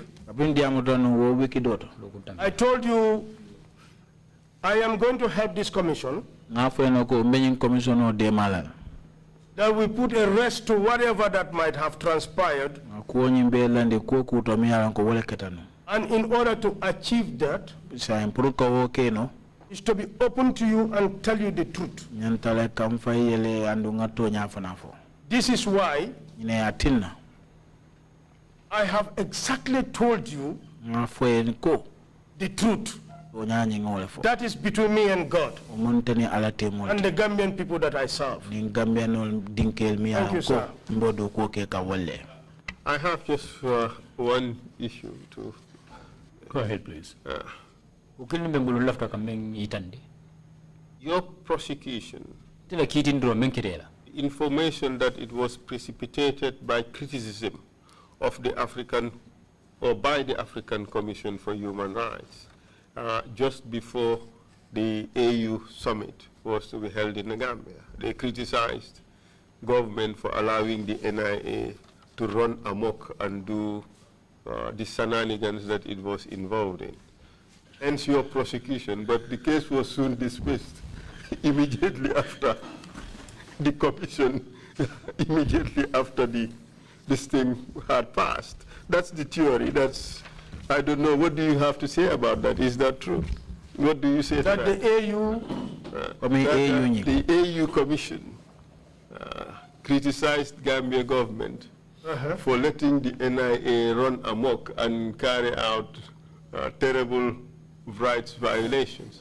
And the government says, okay, let's prosecute some people and tick the boxes. And soon after, I wasn't privy to this information. I am surprised that you wouldn't be. I wasn't privy to it.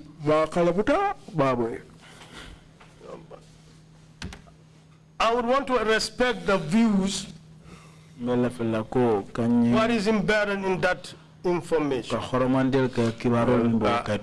a legal point of view, this judgment is really shocking and surprising. Thank you again, Counsel, and thank you, Mr. Drammeh, for your testimony. Inumbarabake Counsel, Inumbarabake Mr. Drammeh Musero ila sedandiror. The bruises and lacerations on Lamin Kabu We Burusol aning bala urol menketa Lamin Kabu la balo bala. Clearly weren't self-inflicted. Mang asene ata ko manke kurimi alonko afangole aka afangol bala. Time that he spent at the NIA headquarters Wato menke NIA lo korda bato and running through the streets of Banjul completely naked. Nata na kana ka finti ka bori Banjul sato kono bala kensenju kensan ko baya ulu nyamen. Was not something that he would do voluntarily. Kule me yalonko atafango to ke la afangwe ala dia nyokan. He was not a demented individual, as we have heard. Andung kule wal hala manke mori me yalonko fanang mantra hakilo balo wato la ko Let me just read them in the effort that we are carrying out here. Badunga Short sentences from the statement I read on Monday. Badung kuma kan dantang kare jang fanna fula rong me yalonko tenelu ngo kuma kan wol del karanjang. First is, Follow menti these naked truths, wolem nying what we are hearing here now, nying bein kuma sedandol me moy kan jante nying mo kamol wura albeit hard and painful. Mr. Chair, wolem Just a second. let me that just finish this. interpretation. Oh, excuse me. Counsel, thank you. These naked truths. These naked, tonya keso oh yes, Tonya Kiso, albeit hard and painful, abe kole ala baka abe dimin na fanan must be recorded. abe nyana kala kulde me abe safela la The ila second sentence, fanna fulanja kuma kan to men safe fota slowly but surely, the Commission is exposing bare abe su abe tari ala bari abe fintila commission ba wanyar kanne the truth of the horrifying treatment detainees endured. nyaamu men te me alon ko molla me alon ko mutam molle ye kole akol men taki ila mutaw wato kono They had endured in the hands of state agents, both at NIA headquarters and other secret torture centers across the country. diminna la nun kole yale men soto NIL bulo kono NIL o korda bato anila dinkira kotol me alon ko mabor dinkira le me alon ko be kullo kono banko kan Witnesses in your situation sedol me alon ko ite fongola kul al halo be laare nyame who have been adversely mentioned men here. yalon ko ye tol fo in commission o nyaati ngola jang So I said them to earlier witnesses before, ko ngafo nyame ko man to sedol la that they are not going to be sitting in a very comfortable seat. ko isenyi lon ko ite tarra siri nyi sirango siraw nyi ya mira ko siraw nyi be suma yala me wala nya ko adia de nyame be Counsel, some interrogation would get them tougher. council memu lawyer ti ala nyinin karo nin jabiro abe men sot la ni lawyer ta be kala nyinin karo me alon ko be kandila bakele And the temperature would go up and up and up. andum ko nyimbe kandila bakele wato ni wati abe selala la ay sumaya ay kandi I wouldn't cut it up. We will seek the truth that we have been asked. ko nyin kuntula ba tek ba kandindila ba katala do ko men dita na fonga je ko ngaw kisi nga wutu nga fintindi Just want you to understand that and go on record for witnesses to understand that lafta from the ite perspective of the Commission. lafta ite nyi yo nyi long andun sedol fana men binaja e sinyi long pour commission o wol muy la long kunda dum wala muy hamu fanandi Commissioners, if you have any questions. commissioner ni ngadra momo nyi karo so sedo e isa itandi Start maybe with Commissioner Samba. commissioner samba wala bina sedo nyi kala. Thank you very much, Chairman. Chairman. Ibrahim ante lafta question killing fufula le nyini nkala Ibrahim, yakal. I want to ask you one or two questions that really bothers me. Lafta nyini nkala fala NIA lualo mnyintiko. I want to know whether at the NIA there it is a law that Nimu lafta testify la pour katonya fo alnyanta aliya wuranga abaya wuru nyame. if like somebody is supposed to make a confession, you have to make him born naked. Thank Thank you.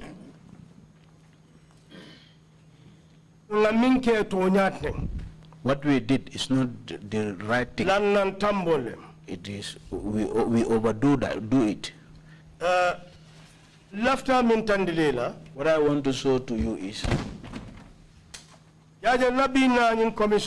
my coming here to this commission today. It is very good for me. In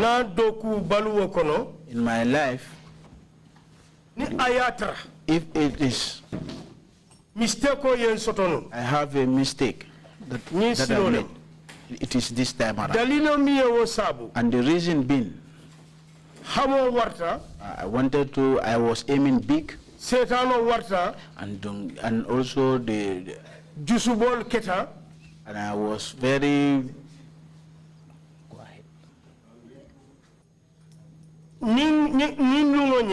This day,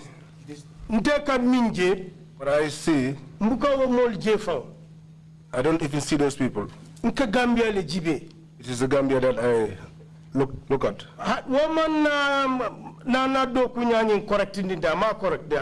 That did not make my work proper. But what I say that it is Gambia that I see.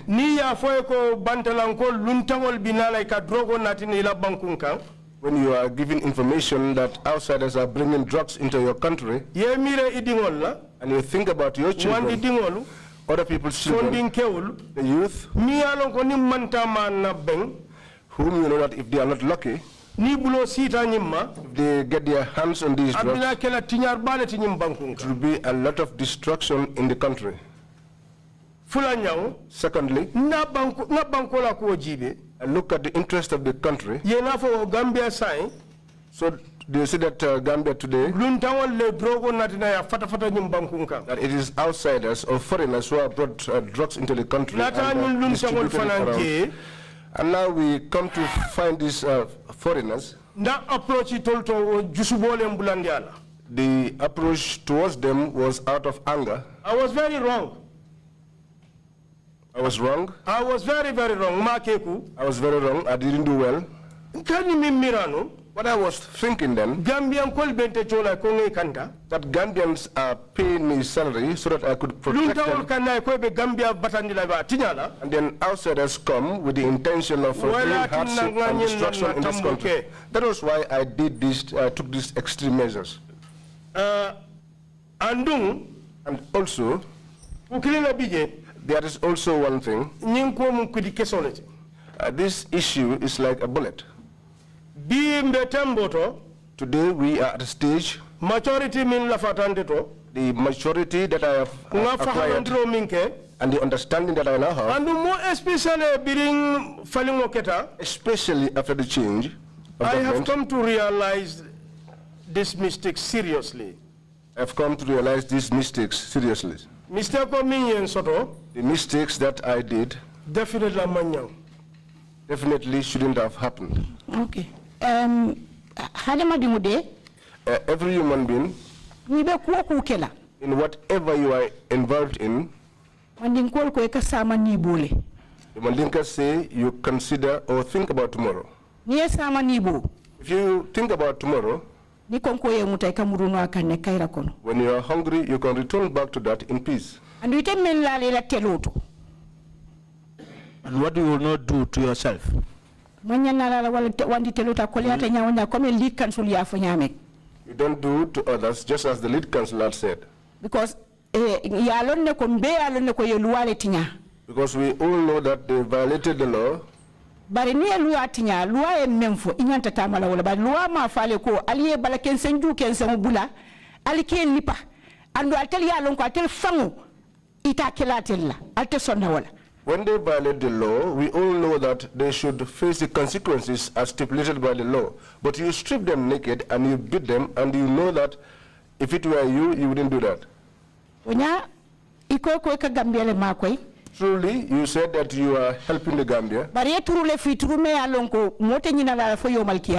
have done something that no one will forget it until the end of time. Because nakedly. This Kabu that you were made to be naked, until the end of the world,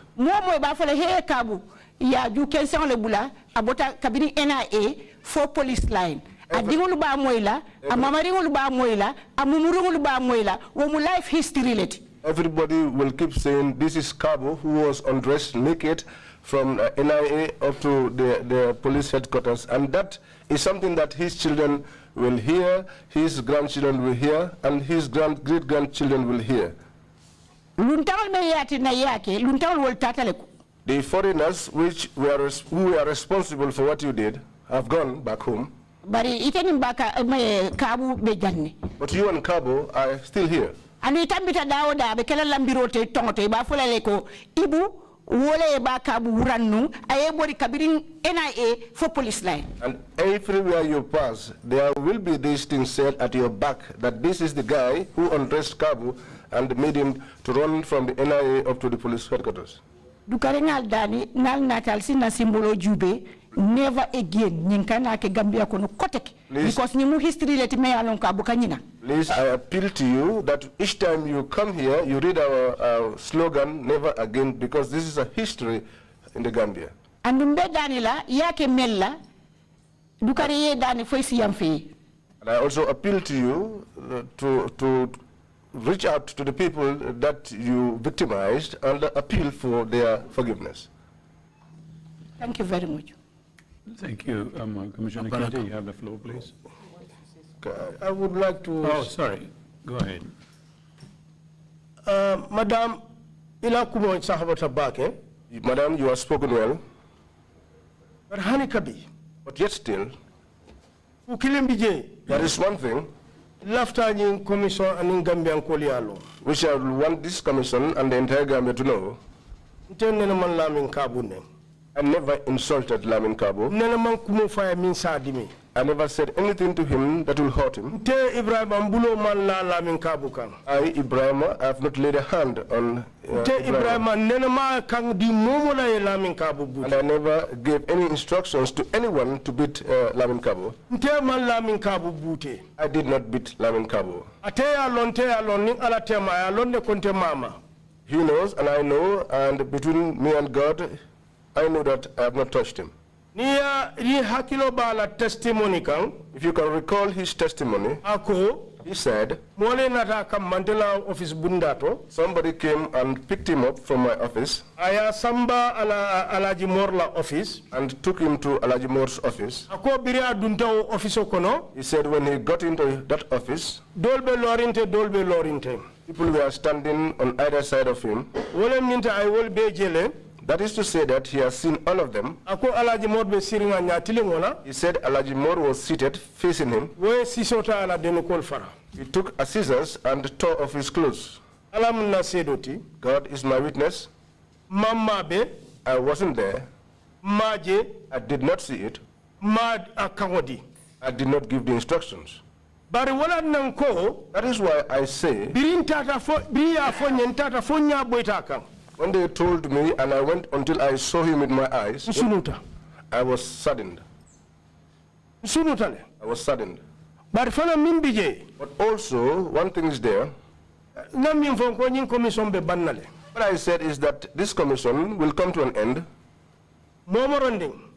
Every person, whatever you do, let us come here and say it clearly. The manner in which I treated Cabo, I treated him like a colleague, service person. When the court ended, I called him. I called Lamin Sima. I called two witnesses.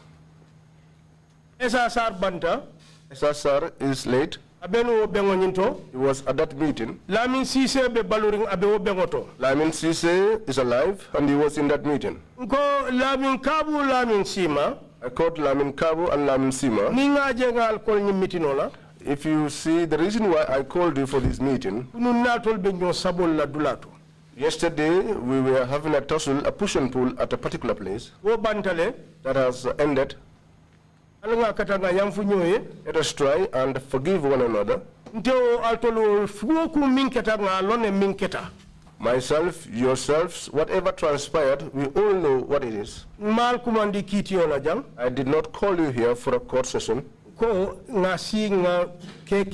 This is to say that we should sit down and become one, forgive one another, and get on with the work. But I want to reassure you here today that what I said, the commission will come to an end. But each and every person, you will be the only one inside. I think Imam, you can agree with me. I think even the Imam can agree with me. That kullukum ra'in wa kullukum mas'ulu an ra'iyatihi. This is to say that all of us are here. Tomorrow will be judged by God the manner in which we farmed on our farms.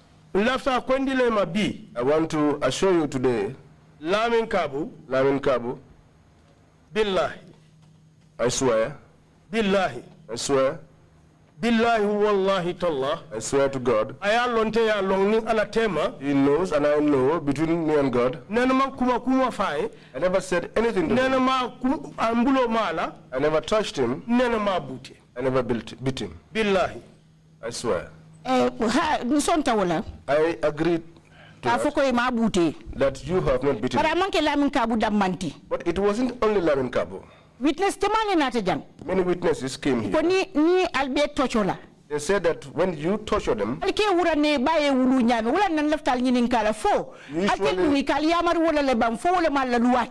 you always undress them stark naked. Just as I want to know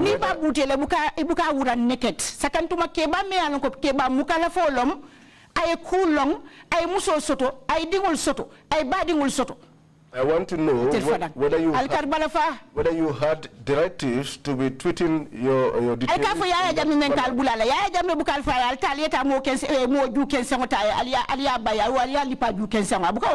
Even your own child, when you are beating him, you don't undress them. Much more someone who is matured, who has a family, who has children. You keep saying that Yajame gave you the instructions, but was it Yajame really who usually gave you the instructions? Nina Kabula, aning Cham, aning other people. I'll tackle al Badimula. Usually tarnish Yajam's image. But I know that if what you did to Lamin Kabo and colleagues if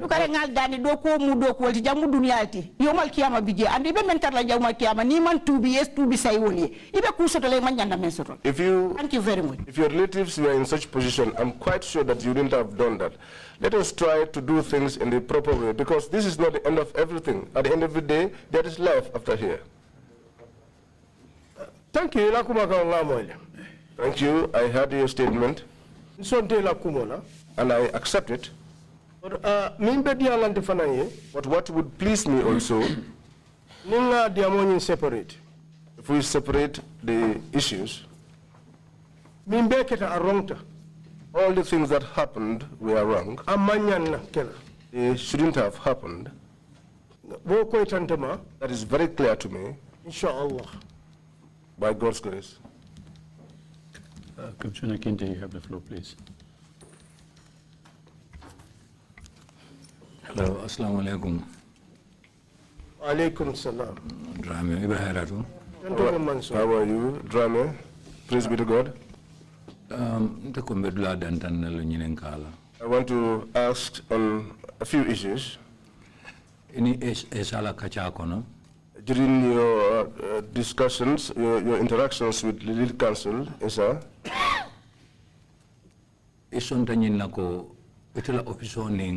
conference dula tema amametari worowulobang. You accepted that the distance between your office and the conference room is not more than 6 meters.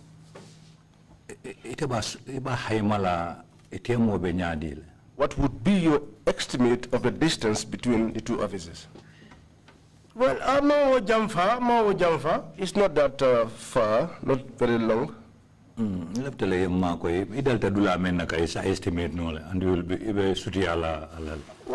want you to assist me, since you are very used to the place, you should be able to give me. It's like if the conference hall is done. It's like when the conference hall is there. Now office of it Mafao. My office is this way. And then I think the conference hall bundal lebije and bundal lebente fanana dulato. I think there is a door at the conference hall and there's also a door to my office. Nindundala office. When I get into my office, I wouldn't be able to see what happens there. Take your time Don't proceed before me. Perhaps you may be thinking about me questioning you on the scene when in essence it is something else. Have you ever gotten into a studio? No, no, I've never gotten there. Soundproof. They have 2, 3, or 4 doors, or they even soundproof the doors to prevent sound from escaping from the inside to the outside. Do you have such doors, either at your office or the one leading to the conference room? We used to have 2 doors that have soundproofs.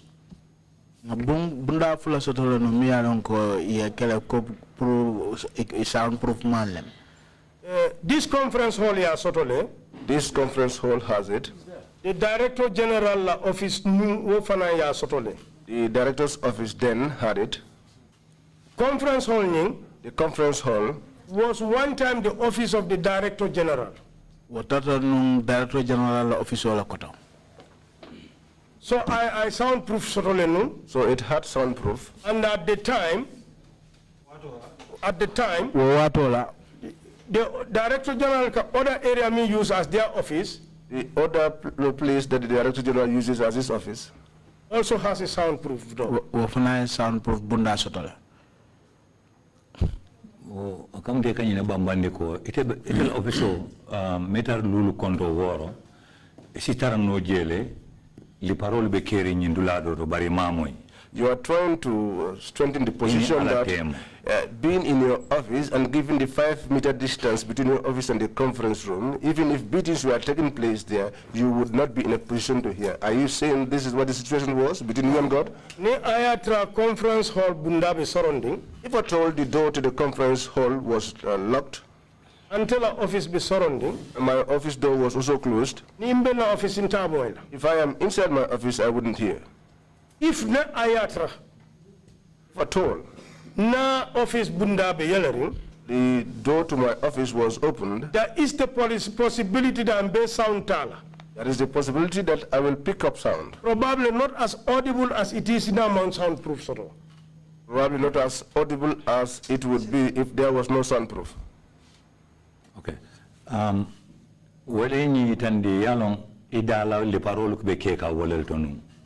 This to show that close to you was where the beatings were taking place. Maka moy be la ofisoto e ka maka moy memba itan lela ko ka mol le bute wala ka kuke mol. I am aware of the conditions or the state of the doors, but between you and God, are you saying that you've never heard any sound of beatings in that conference room while you were in your office? I am not aware. I have not heard. Office. When I get into my office, now concentration was directed somewhere. My concentration was directed I was talking on the phone. Sometimes with the landline and sometimes with my mobile. But when I got out, I will hear people shouting in the office. In the it's like, yo, don't know. People saying, you won't you keep quiet. And then Babu Cham, arrival, his arrival was done in my office. Was welcomed close to my office door. I was seated. He was undressed in my presence. Usman So said that. No. No, put on your shirt. It's true. I said it's true, and I assisted him. And he contrary to I mean for ko mole wurita. It is contrary to what he said that somebody shouted. So mol nyina tatela. That people forgot about him. Woman soto. That never happened. Usman Sow. Wole ko said that. No. Ila den ko do. No. Put on your shirt. I told you are very right. What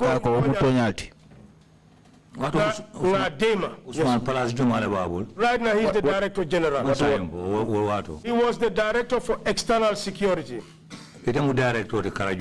What? Internal Security and Operations. You are Director of what?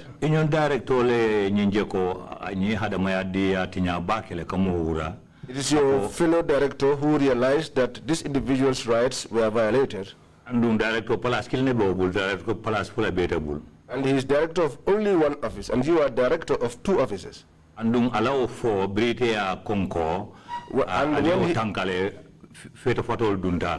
when he made that statement, which you concurred with, and enabled him to put his clothes back on. Do you think if you had such thinking or such intention, and these were your genius, do you not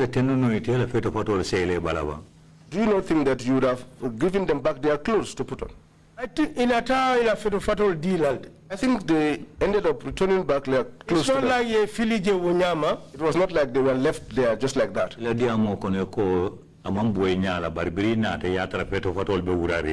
In your statement, you said they were not undressed in your presence, but when you came, you found the clothes scattered, and the beating and the kicking of the foot off the ground, that would happen outside. By the time you got inside, you found that these things had already happened. No, the beating had extended, intensified or multiplied, because they did it before. Then he was there as a participant. I mean, the paroni kafutala ye parola fale kende kafang. Brio beje ifindita ye tuwale nyam wale halol. When you saw all of these things and you went out and left them in that state, wasn't that what you said?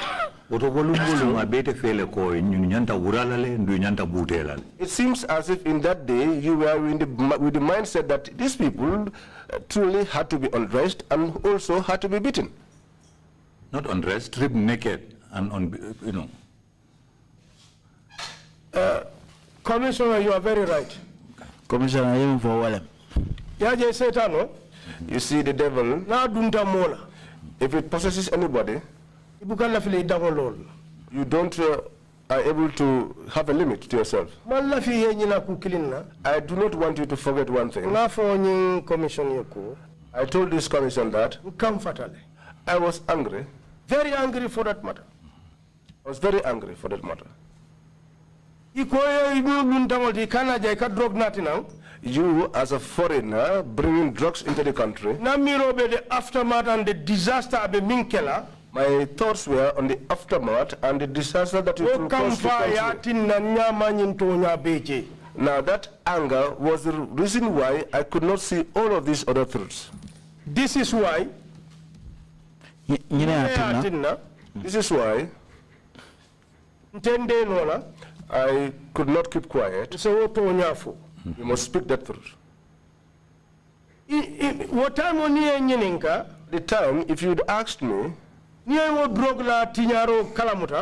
you are aware of the destruction that drug can potentially cause, and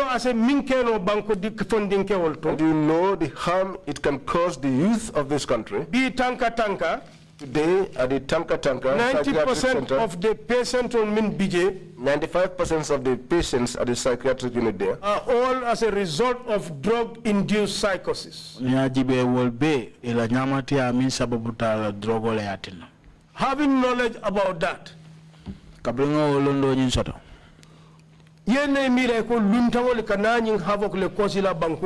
then you think about this, these are foreigners who are trying to cause such havoc in your country. Up till today, I'm not trying to justify my action. The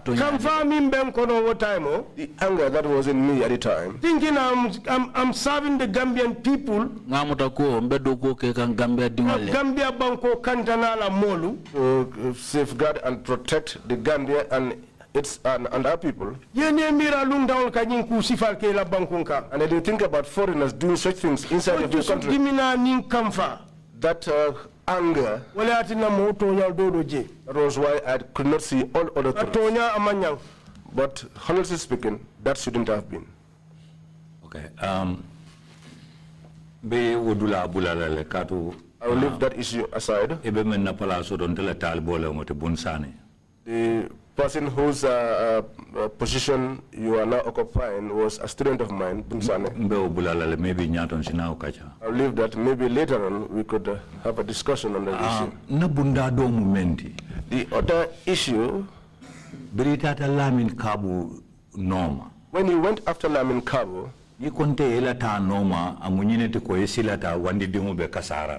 if you tell me that your going there was as a result of your fears that harm will come by someone else's son, that would surprise me somehow.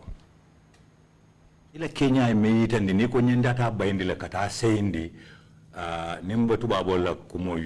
put him to book.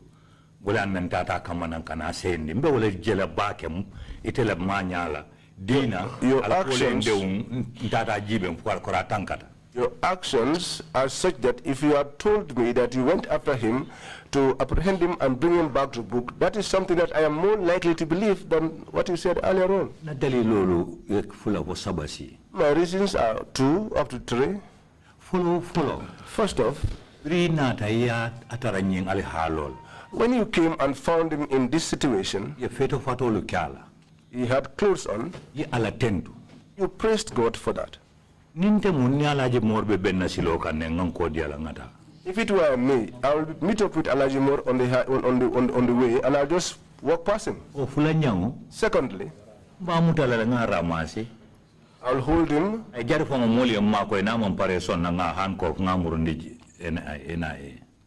it will even be necessary, if he will not cooperate, to have people assist me and handcuff him and take him back to the NIA.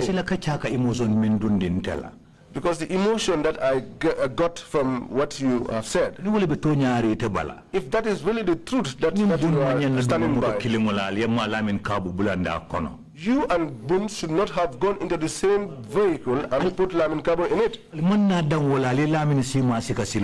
that was not the only thing you did. You ended up picking up Lamin Sima along the way also. And you went along with them. What to follow Kachaba? Can you discuss on that issue? Commissioner Kinte, I think if you had followed not Kachania Normanu, if you had followed my testimony, I said after we investigated, there is people were shouting sache. If the mob had arrested him, that fear I had, or that if the people had apprehended him, it was going to be a different ball game altogether. Because when we are in our search, because they were saying a thief had passed and he's gone this way. To cut that long story short, when I eventually arrived at the Drug Law Enforcement Agency headquarters, Namin for lead counsel here, what I told the lead counsel, when I got into Boone, I complimented him. I gave him his honor. I said, praise be to God. Because hence he is with you. It is not necessary that I remain here. I turned and I was about to leave. No, come, sit, wait. He said, no, come, sit, wait. You see what your people did to me? He said, to my man, to my boy? Have you seen what your people have done to my boy? At that time, I stood and looked at Kabu. He raised his shirt. I saw the wounds and the marks that were caused by the beating. I was speechless.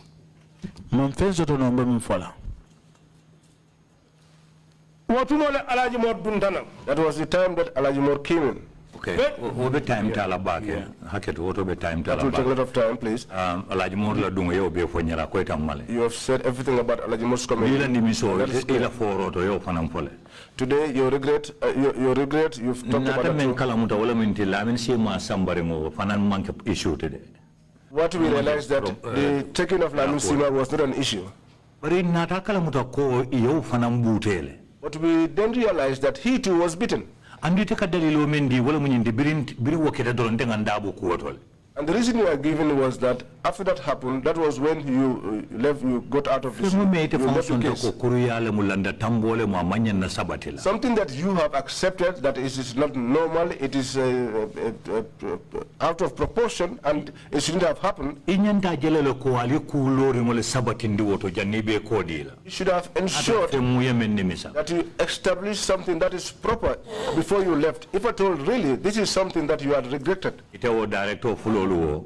Use two directors plus Usman probably Albanian danyi ko woto nyi mo labango menata lamin sima o manya nalipalade. And Usman probably you should all have ensured that the last person to come in Lamin Sima that he is not beaten. And chairman was asking on one issue. What have you done about the injuries of these detainees? I cannot begin to think about it, really. That you could give your back on these people without doing anything about their injuries. And also not to ensure that this Lamin Sima was not also tortured. Through the same line. It seems the anger in you was still there, because when you had to, this was such that you had to bring Lamin Sima back for him to be tortured. Abaraka, Mr. Kinte. Thank you, Mr. Kinte. Up to the time I was living there, there was no information. Nobody told me, through my follow-ups communique, through the follow-ups that I made, that the investigation will be concluded. There was no such time there was no such time that somebody told me that Lamin Sima was beaten. I am not aware of his beating. I did not see it. I did not hear it. I give an instruction to the OC investigation. That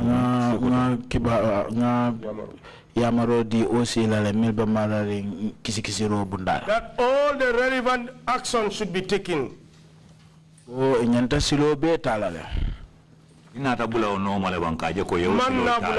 you make a follow-up to ensure that all the relevant actions were taken? I was too overwhelmed with all other activities. That area, I did not do a follow-up. I think that is my own negligence. My last point was that the court was going on. Your issue was not very grave.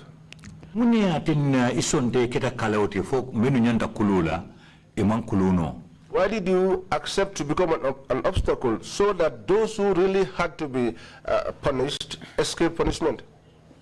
In the manner in which I saw things, something that you are not present, something that you have not witnessed, it has not happened in your presence, you did not have a hand in it.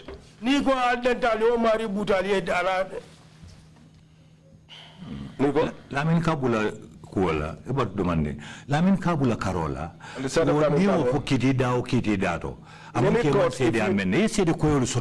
if you had said that in any court, you would have ample evidence to prove it. In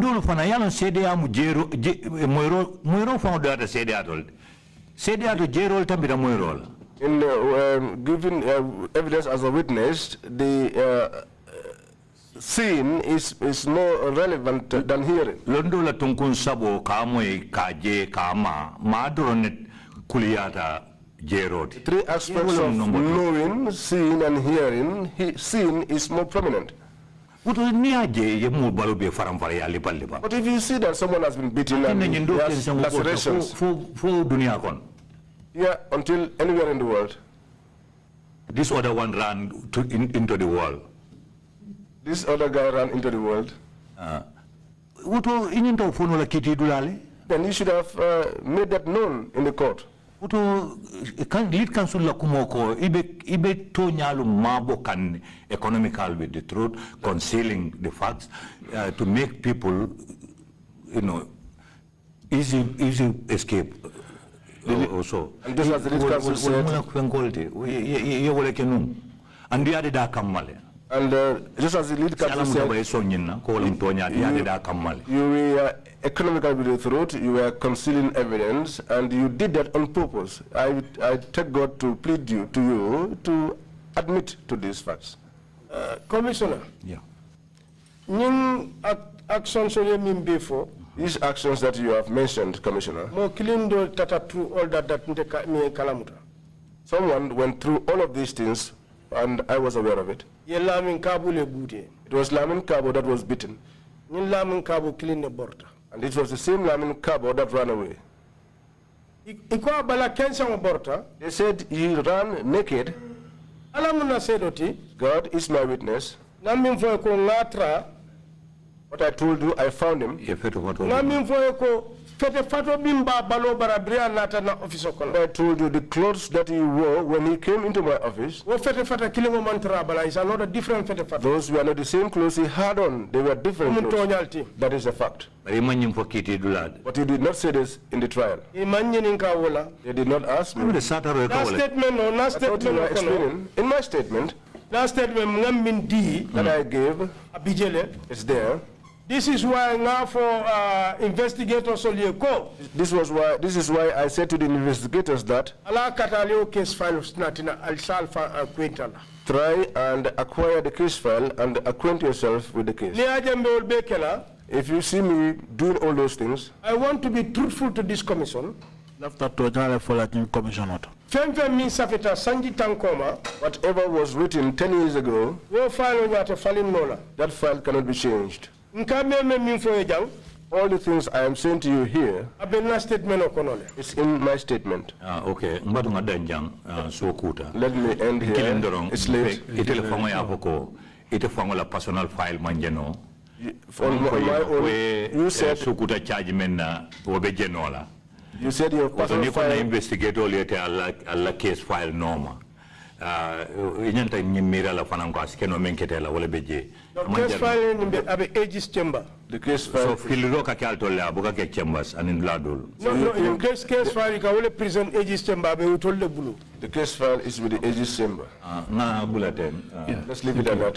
Chairman, thank you very much. Thank you. Commissioners on my left, do you have any questions? If not, can you proceed to make your final remarks? And make it a bit short. Imam C, you have the floor. The translation didn't come quickly, I guess. Mr. Drame, thank you, Mr. Drame.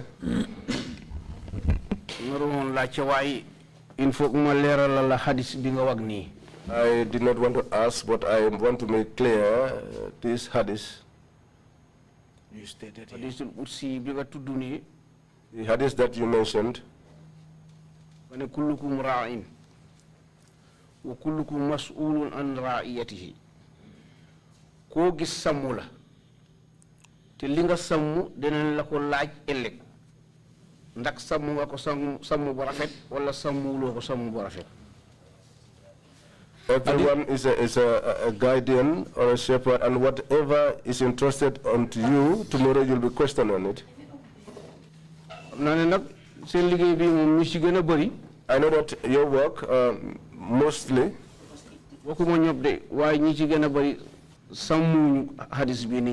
I know that it's not all of them, but most of you, you do not guard this verse that this hadith that you quoted. Secondly, the oath that you took here, that is the oath. Billahi wallahi tallahi. When you said you didn't touch him. You swore. If you hear a believer say that, and the believer knows the oath, I believe that you have not touched him. Because that oath is not one that one plays with. This was what I want to make clear to you. Imam, thank you so much. Imam Abaraka. Thank you, Imam. I thank God for the fact that you believe me. Up to a level I was prepared. I got to a level when I was prepared. I brought my personal Al-Quran. God assisted me. I can read and write in Arabic just like I read and write in English. And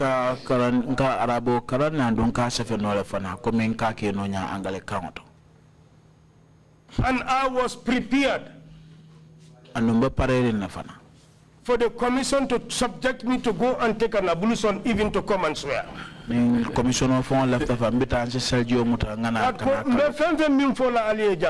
Whatever I am telling you here, on the day of judgment, God will judge me on that. And whatever I told you here, once more again, Imam Abaraka, thank you, Imam, that you believe me. And I will emphasize this, that with the exception of Fernando, Karamo Drame, and others, excuse no louder. I cannot excuse myself from there. But for Lamin Kabu and Lamin Sima. But for Lamin Kabu and Lamin Sima, once again, on the day of judgment, God will judge me. Billahi. To God. Wallahi. Tallahi. I have not touched him with my hand. I have never said anything to him. And this is for both of them. May the Al-Quran caused me destruction if at all I touched him. Thank you, Imam. Well, I hope the Quran saves everybody.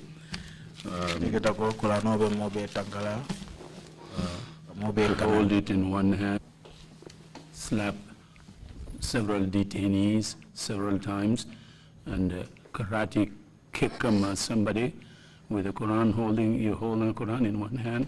It's a very difficult thing to account for on the day of judgment.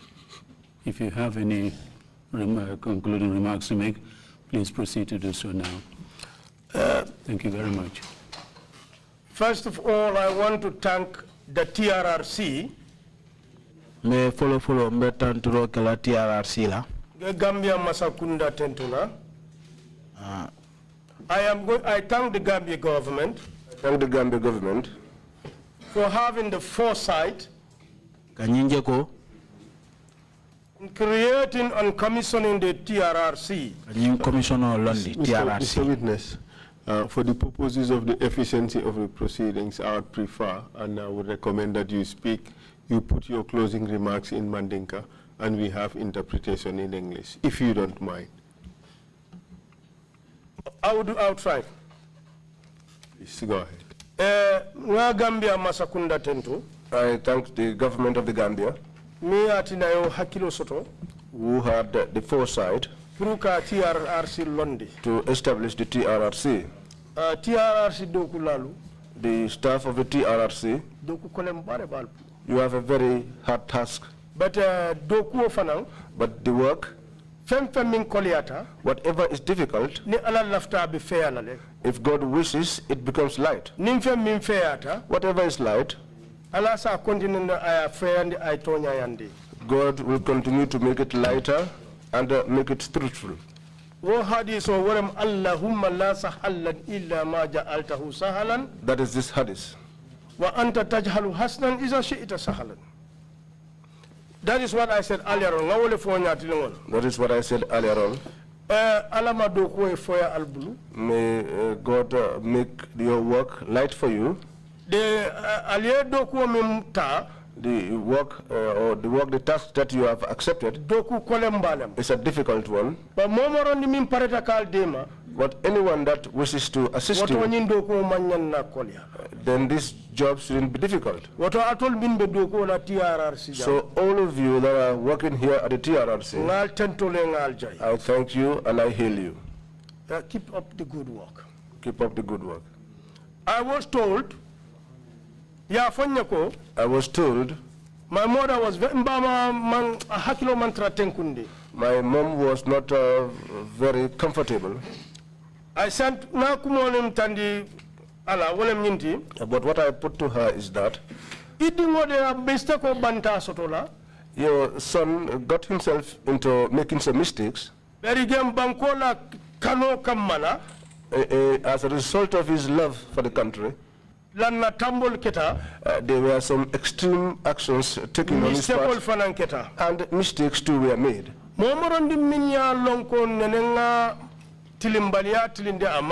Any person that had suffered any impropriety on my part, I will pray to God that God will give them good mind, good conscience to forgive me. There is one thing that I want to put to this commission. The day that Lamin Kabo testified here before the TRRC, I wasn't in the Gambia then. But I followed through.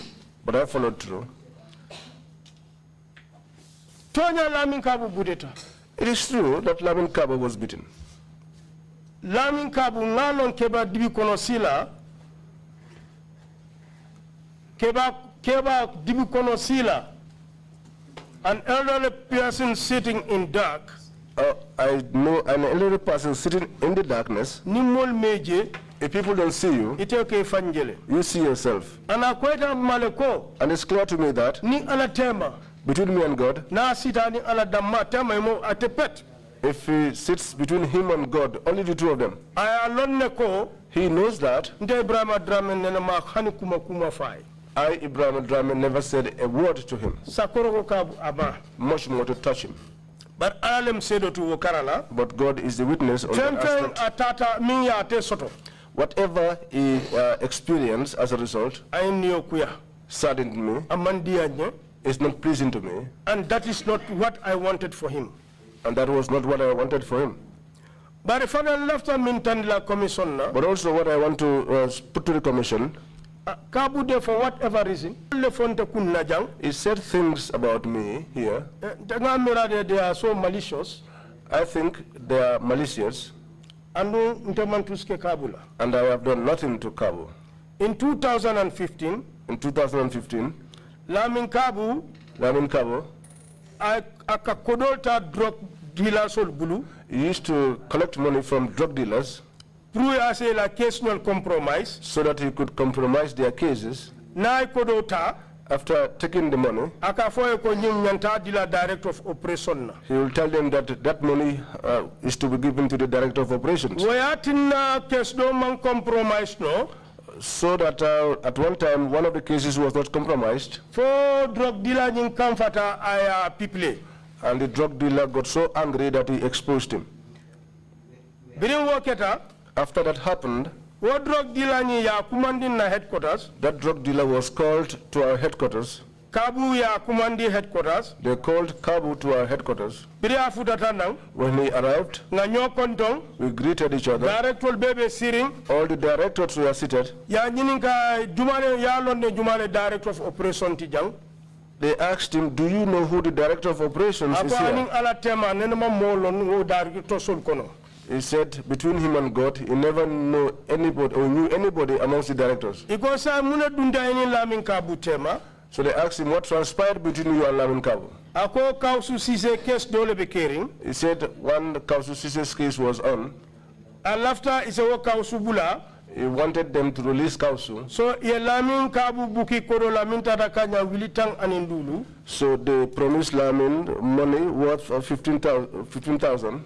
Ako Kodo is for the director of operation. He said that money was for the director of operations. I don't case man na compromise. And that case was never compromised. Because of war.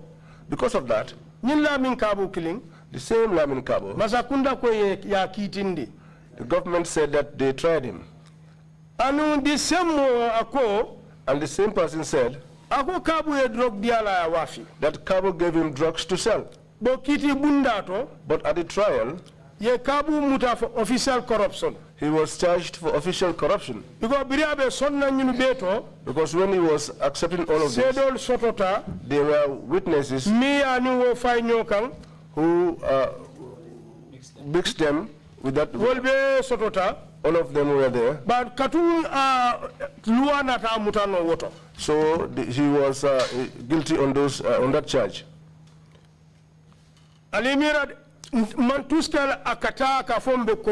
Director of operation. Imagine, I have done nothing to him, but he goes out claiming to be collecting money on behalf of the director of operations. This is why some of our testimony. This is why I said part of his testimony. Clarify who was the director of operations. And don't tell him director of operations. And I was the director of operations. And I went to court with him. But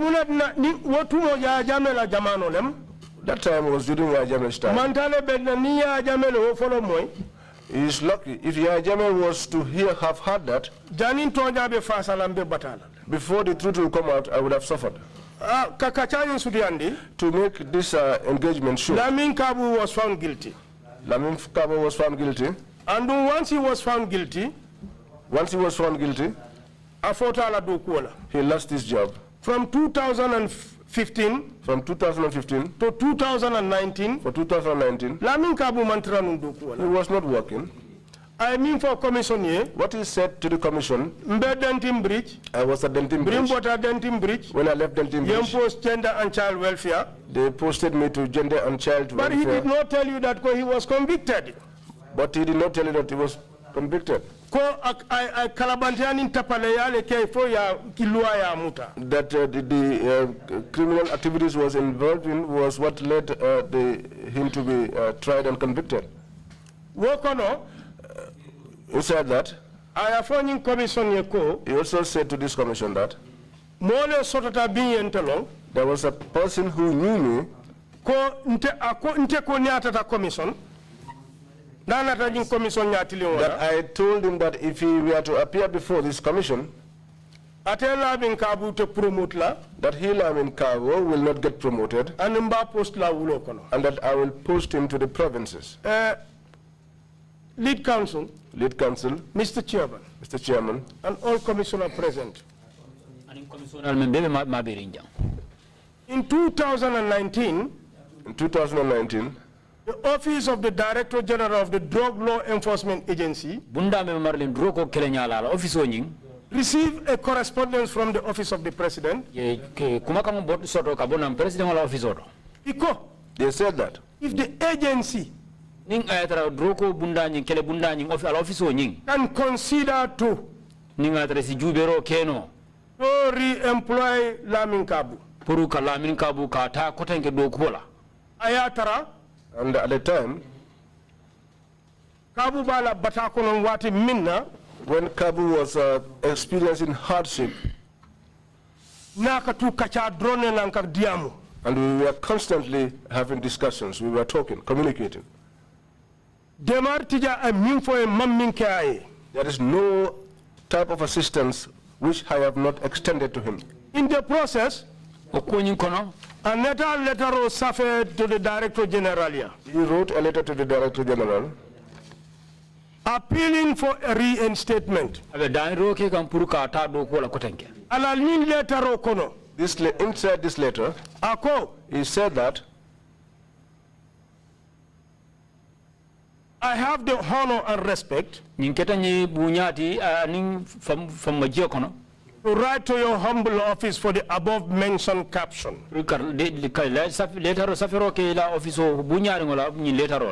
And I will also take this opportunity to apologize you, the directors, especially the director of Operation EBRIMA GIM DRAMMEH and entire management.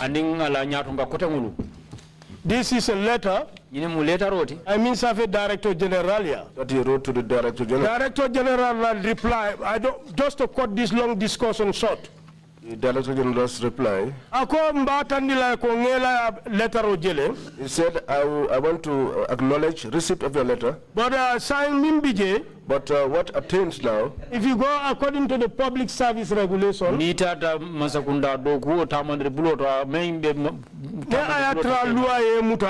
I told you I are convicted, you have a cooling period or grace period of 4 years. He said, means no.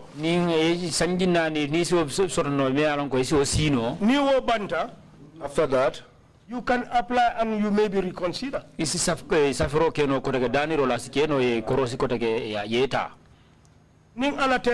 Between me and God, our meeting with Lamin Kabu, when there's a need, I take my vehicle and get to wherever he is. And in private, we transact whatever we have to do. God is my witness. After that, if we can reconsider to re-employ him,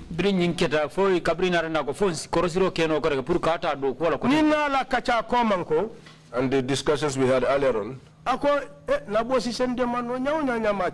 he said, my boss, whatever assistance you can give to me, do it. And while he was speaking, he was shedding tears.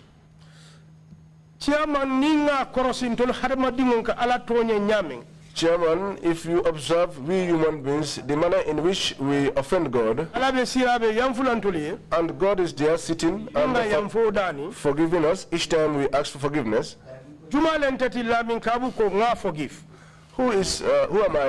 for Lamin Kabu to ask for my forgiveness? When he wrote it here, that was enough for me. That was why when this reinstatement talk came, the boss that I had, he has a zero tolerance for corruption. He said no. Kabu will not come here. He put the information you put before the management. He put that information before the management. I was the chief campaigner. Director will be John Kilimanfe Kono. All the directors are here. None of them is late, and they can be my Director General Manene. And we appealed to the Director General. He's a young man. Give him a chance. I time It took some time before we could conclude that. But God assisted us and he accepted. He said, but now, if we are to reinstate him, what position shall we give him? I jumped myself and said,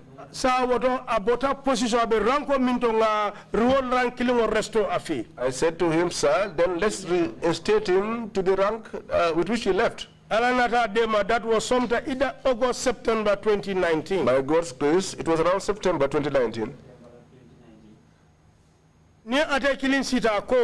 If he should sit down and say that if he comes and testifies before the TRRC, I will not promote him. I want this honorable commission to show to me 2015 to 2019. Someone who has not worked from 2015 to 2019. How would such a person be promoted? Also, he did not say what was the reason for his sacking. He never even presented that information to you that he was once sacked. But instead, he came and told this commission that I said that if he should appear before this commission, that he would be posted to the provinces and he will not be promoted. But what I want him to know also, that he's a Gambian, and Gambia is from Carton to Koina, and Gambia is from Carton to Koina. And nobody will ever apply and state that I only want to be posted at Banjul. The way our agency is, and the way promotions are, commissioner of that region will make a recommendation. It is the commissioners of the various regions that make their recommendations. And then the agency have what is called a promotion committee. They will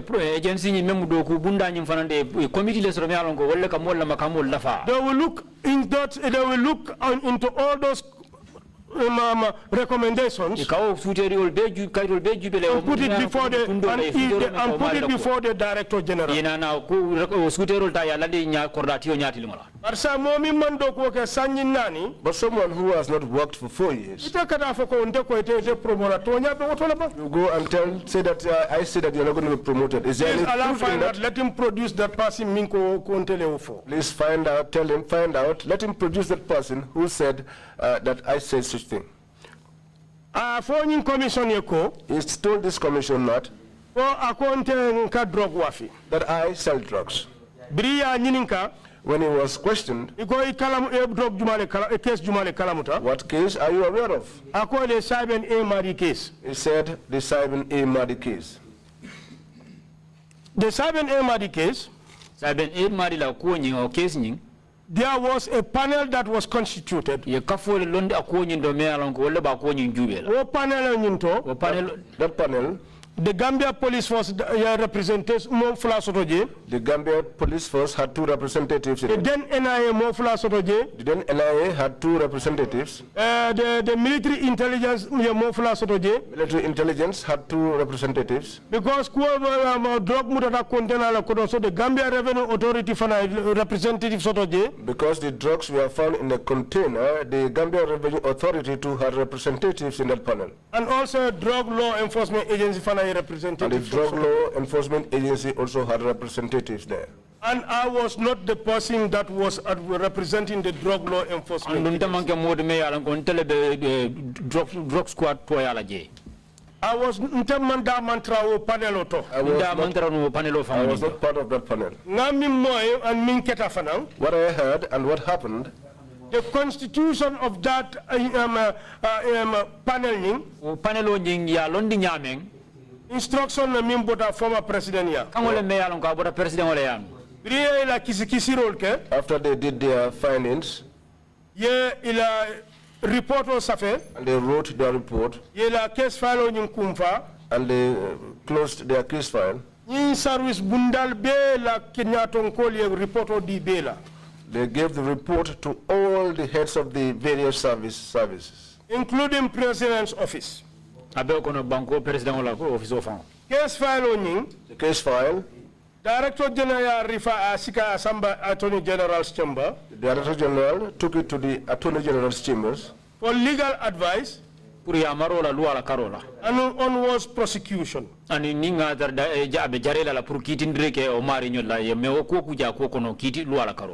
Nata realized later. We came to realize later that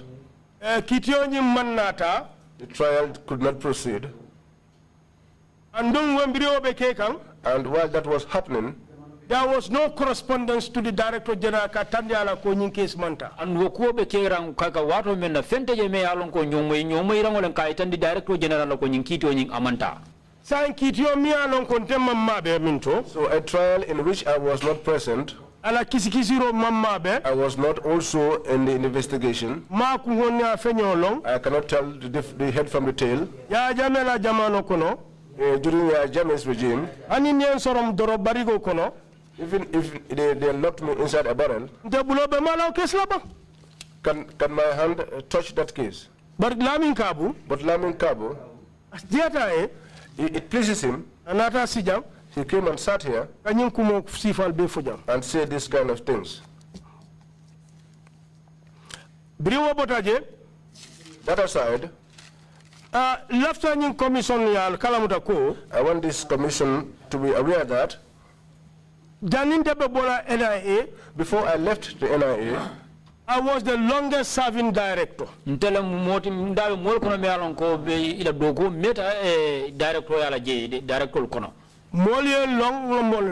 People know me and I know people.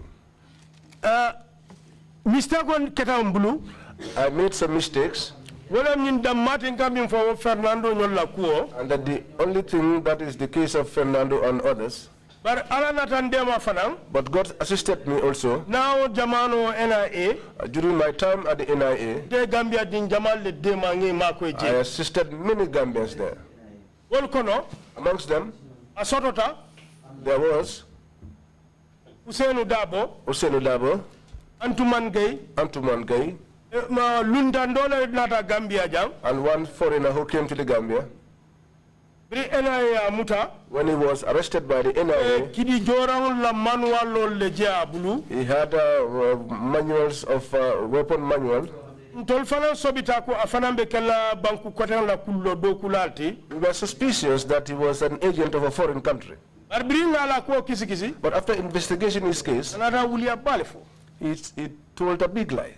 He said that Usainu Dabo, Antuman Gay, that he had a meeting with them inside Usainu Dabo's compound, and that he was given a contract by them so that he could bring guns and other weapons into the Gambia so that they could topple Jammeh's government. God assisted us. Under the guidance of my now former boss, Marena. Under the guidance of my former boss, Marena. In fact, I am amongst those people who took that gentleman up to Usainu Dabo to show me where exactly inside Usainu Dabo's compound that meeting was held. When we arrived, Usainu locked his doors. He said, now I'll open the gate. When we got to the door, we stopped the man and we told him, this is the house. Which room did you have the meeting in?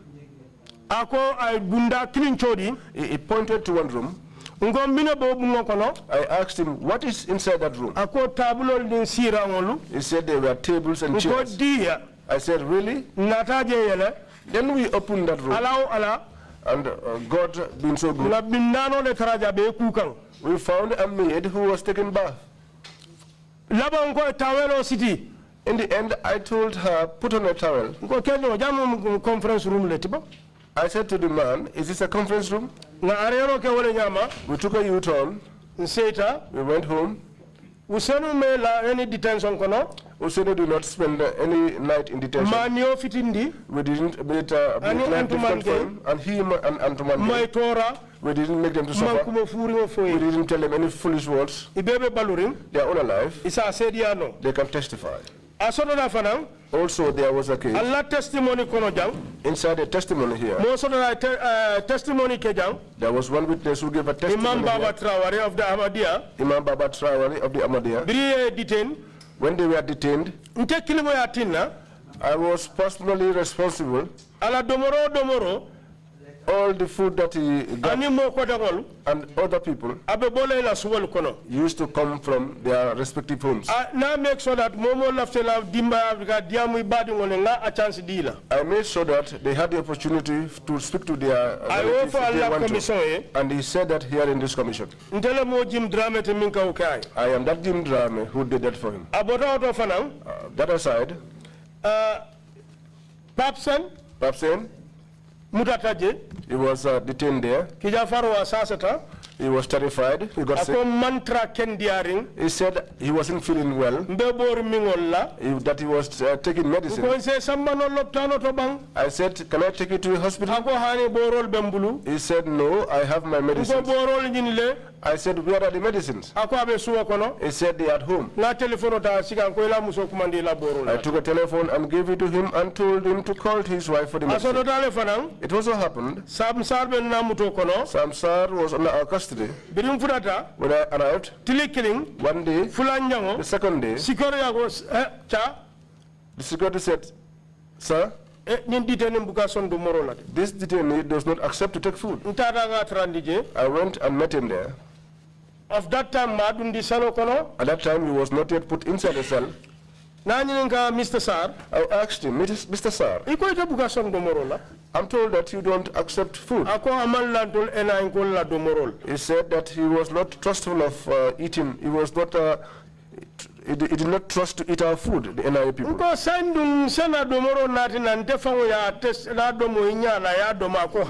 He said, I told him, then they can bring the food, our food, and I will test it in your presence so that you can eat. But he said no. Can we then buy food for you from any of the restaurants? He said no. I said, now what do you want? He said food that was to come from his own house. I said, well, fine. Call your wife, let her bring it for you.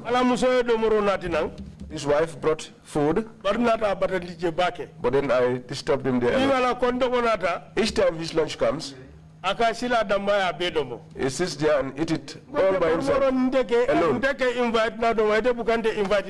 I said to him, well, I used to invite you for my food, but you never invited me for your food. And he just told me, younger brother, don't play with me. But we were just playing. But this is very clear to me that you have Madi Sise. Then we are telling president of the GPU, Gambia Press Union. He was the president of the Gambia Press Union. And we parted in a very cordial way. He was there. I couldn't take him out of it. But I didn't make his stay there difficult. 2 months ago. 2 months ago. He's one of the members of parliament now. Human Rights Commission committee who are in the Human Rights Committee. He came to our headquarters and he was disturbing me. And I told him, look, if you are not careful, I'll be telling you again. Right now, we have a very close relationship. Mr. Drame, well, you have been indulged to give a lot of examples. You can write these things and send them to the commission. Could you just come back to the main issues? Mr. Drame, the reason why I cited all of these examples, they were mistakes. But I also want people to know that, that apart from the mistake, there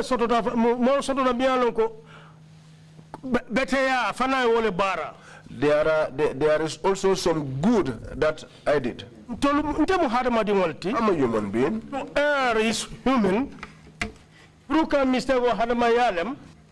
make a mistake is human. But to forgive is divine. To forgive is divine. Mandinka.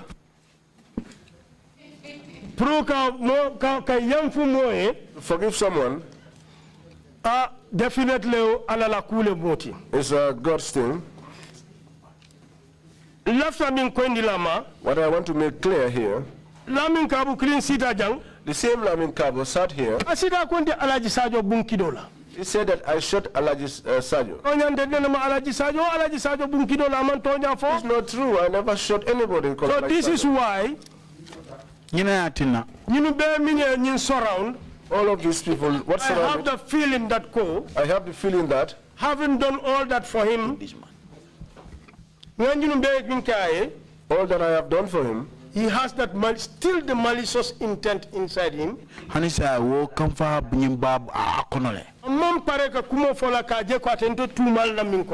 He is not prepared to say anything without laying allegations against me, and I leave that between him and God. It is on that note, I want to thank you all and to hail you this good work that you are doing. There are also people outside, my colleagues at work, my boss. He has been encouraging me a lot to come before the commission and speak the truth. Now,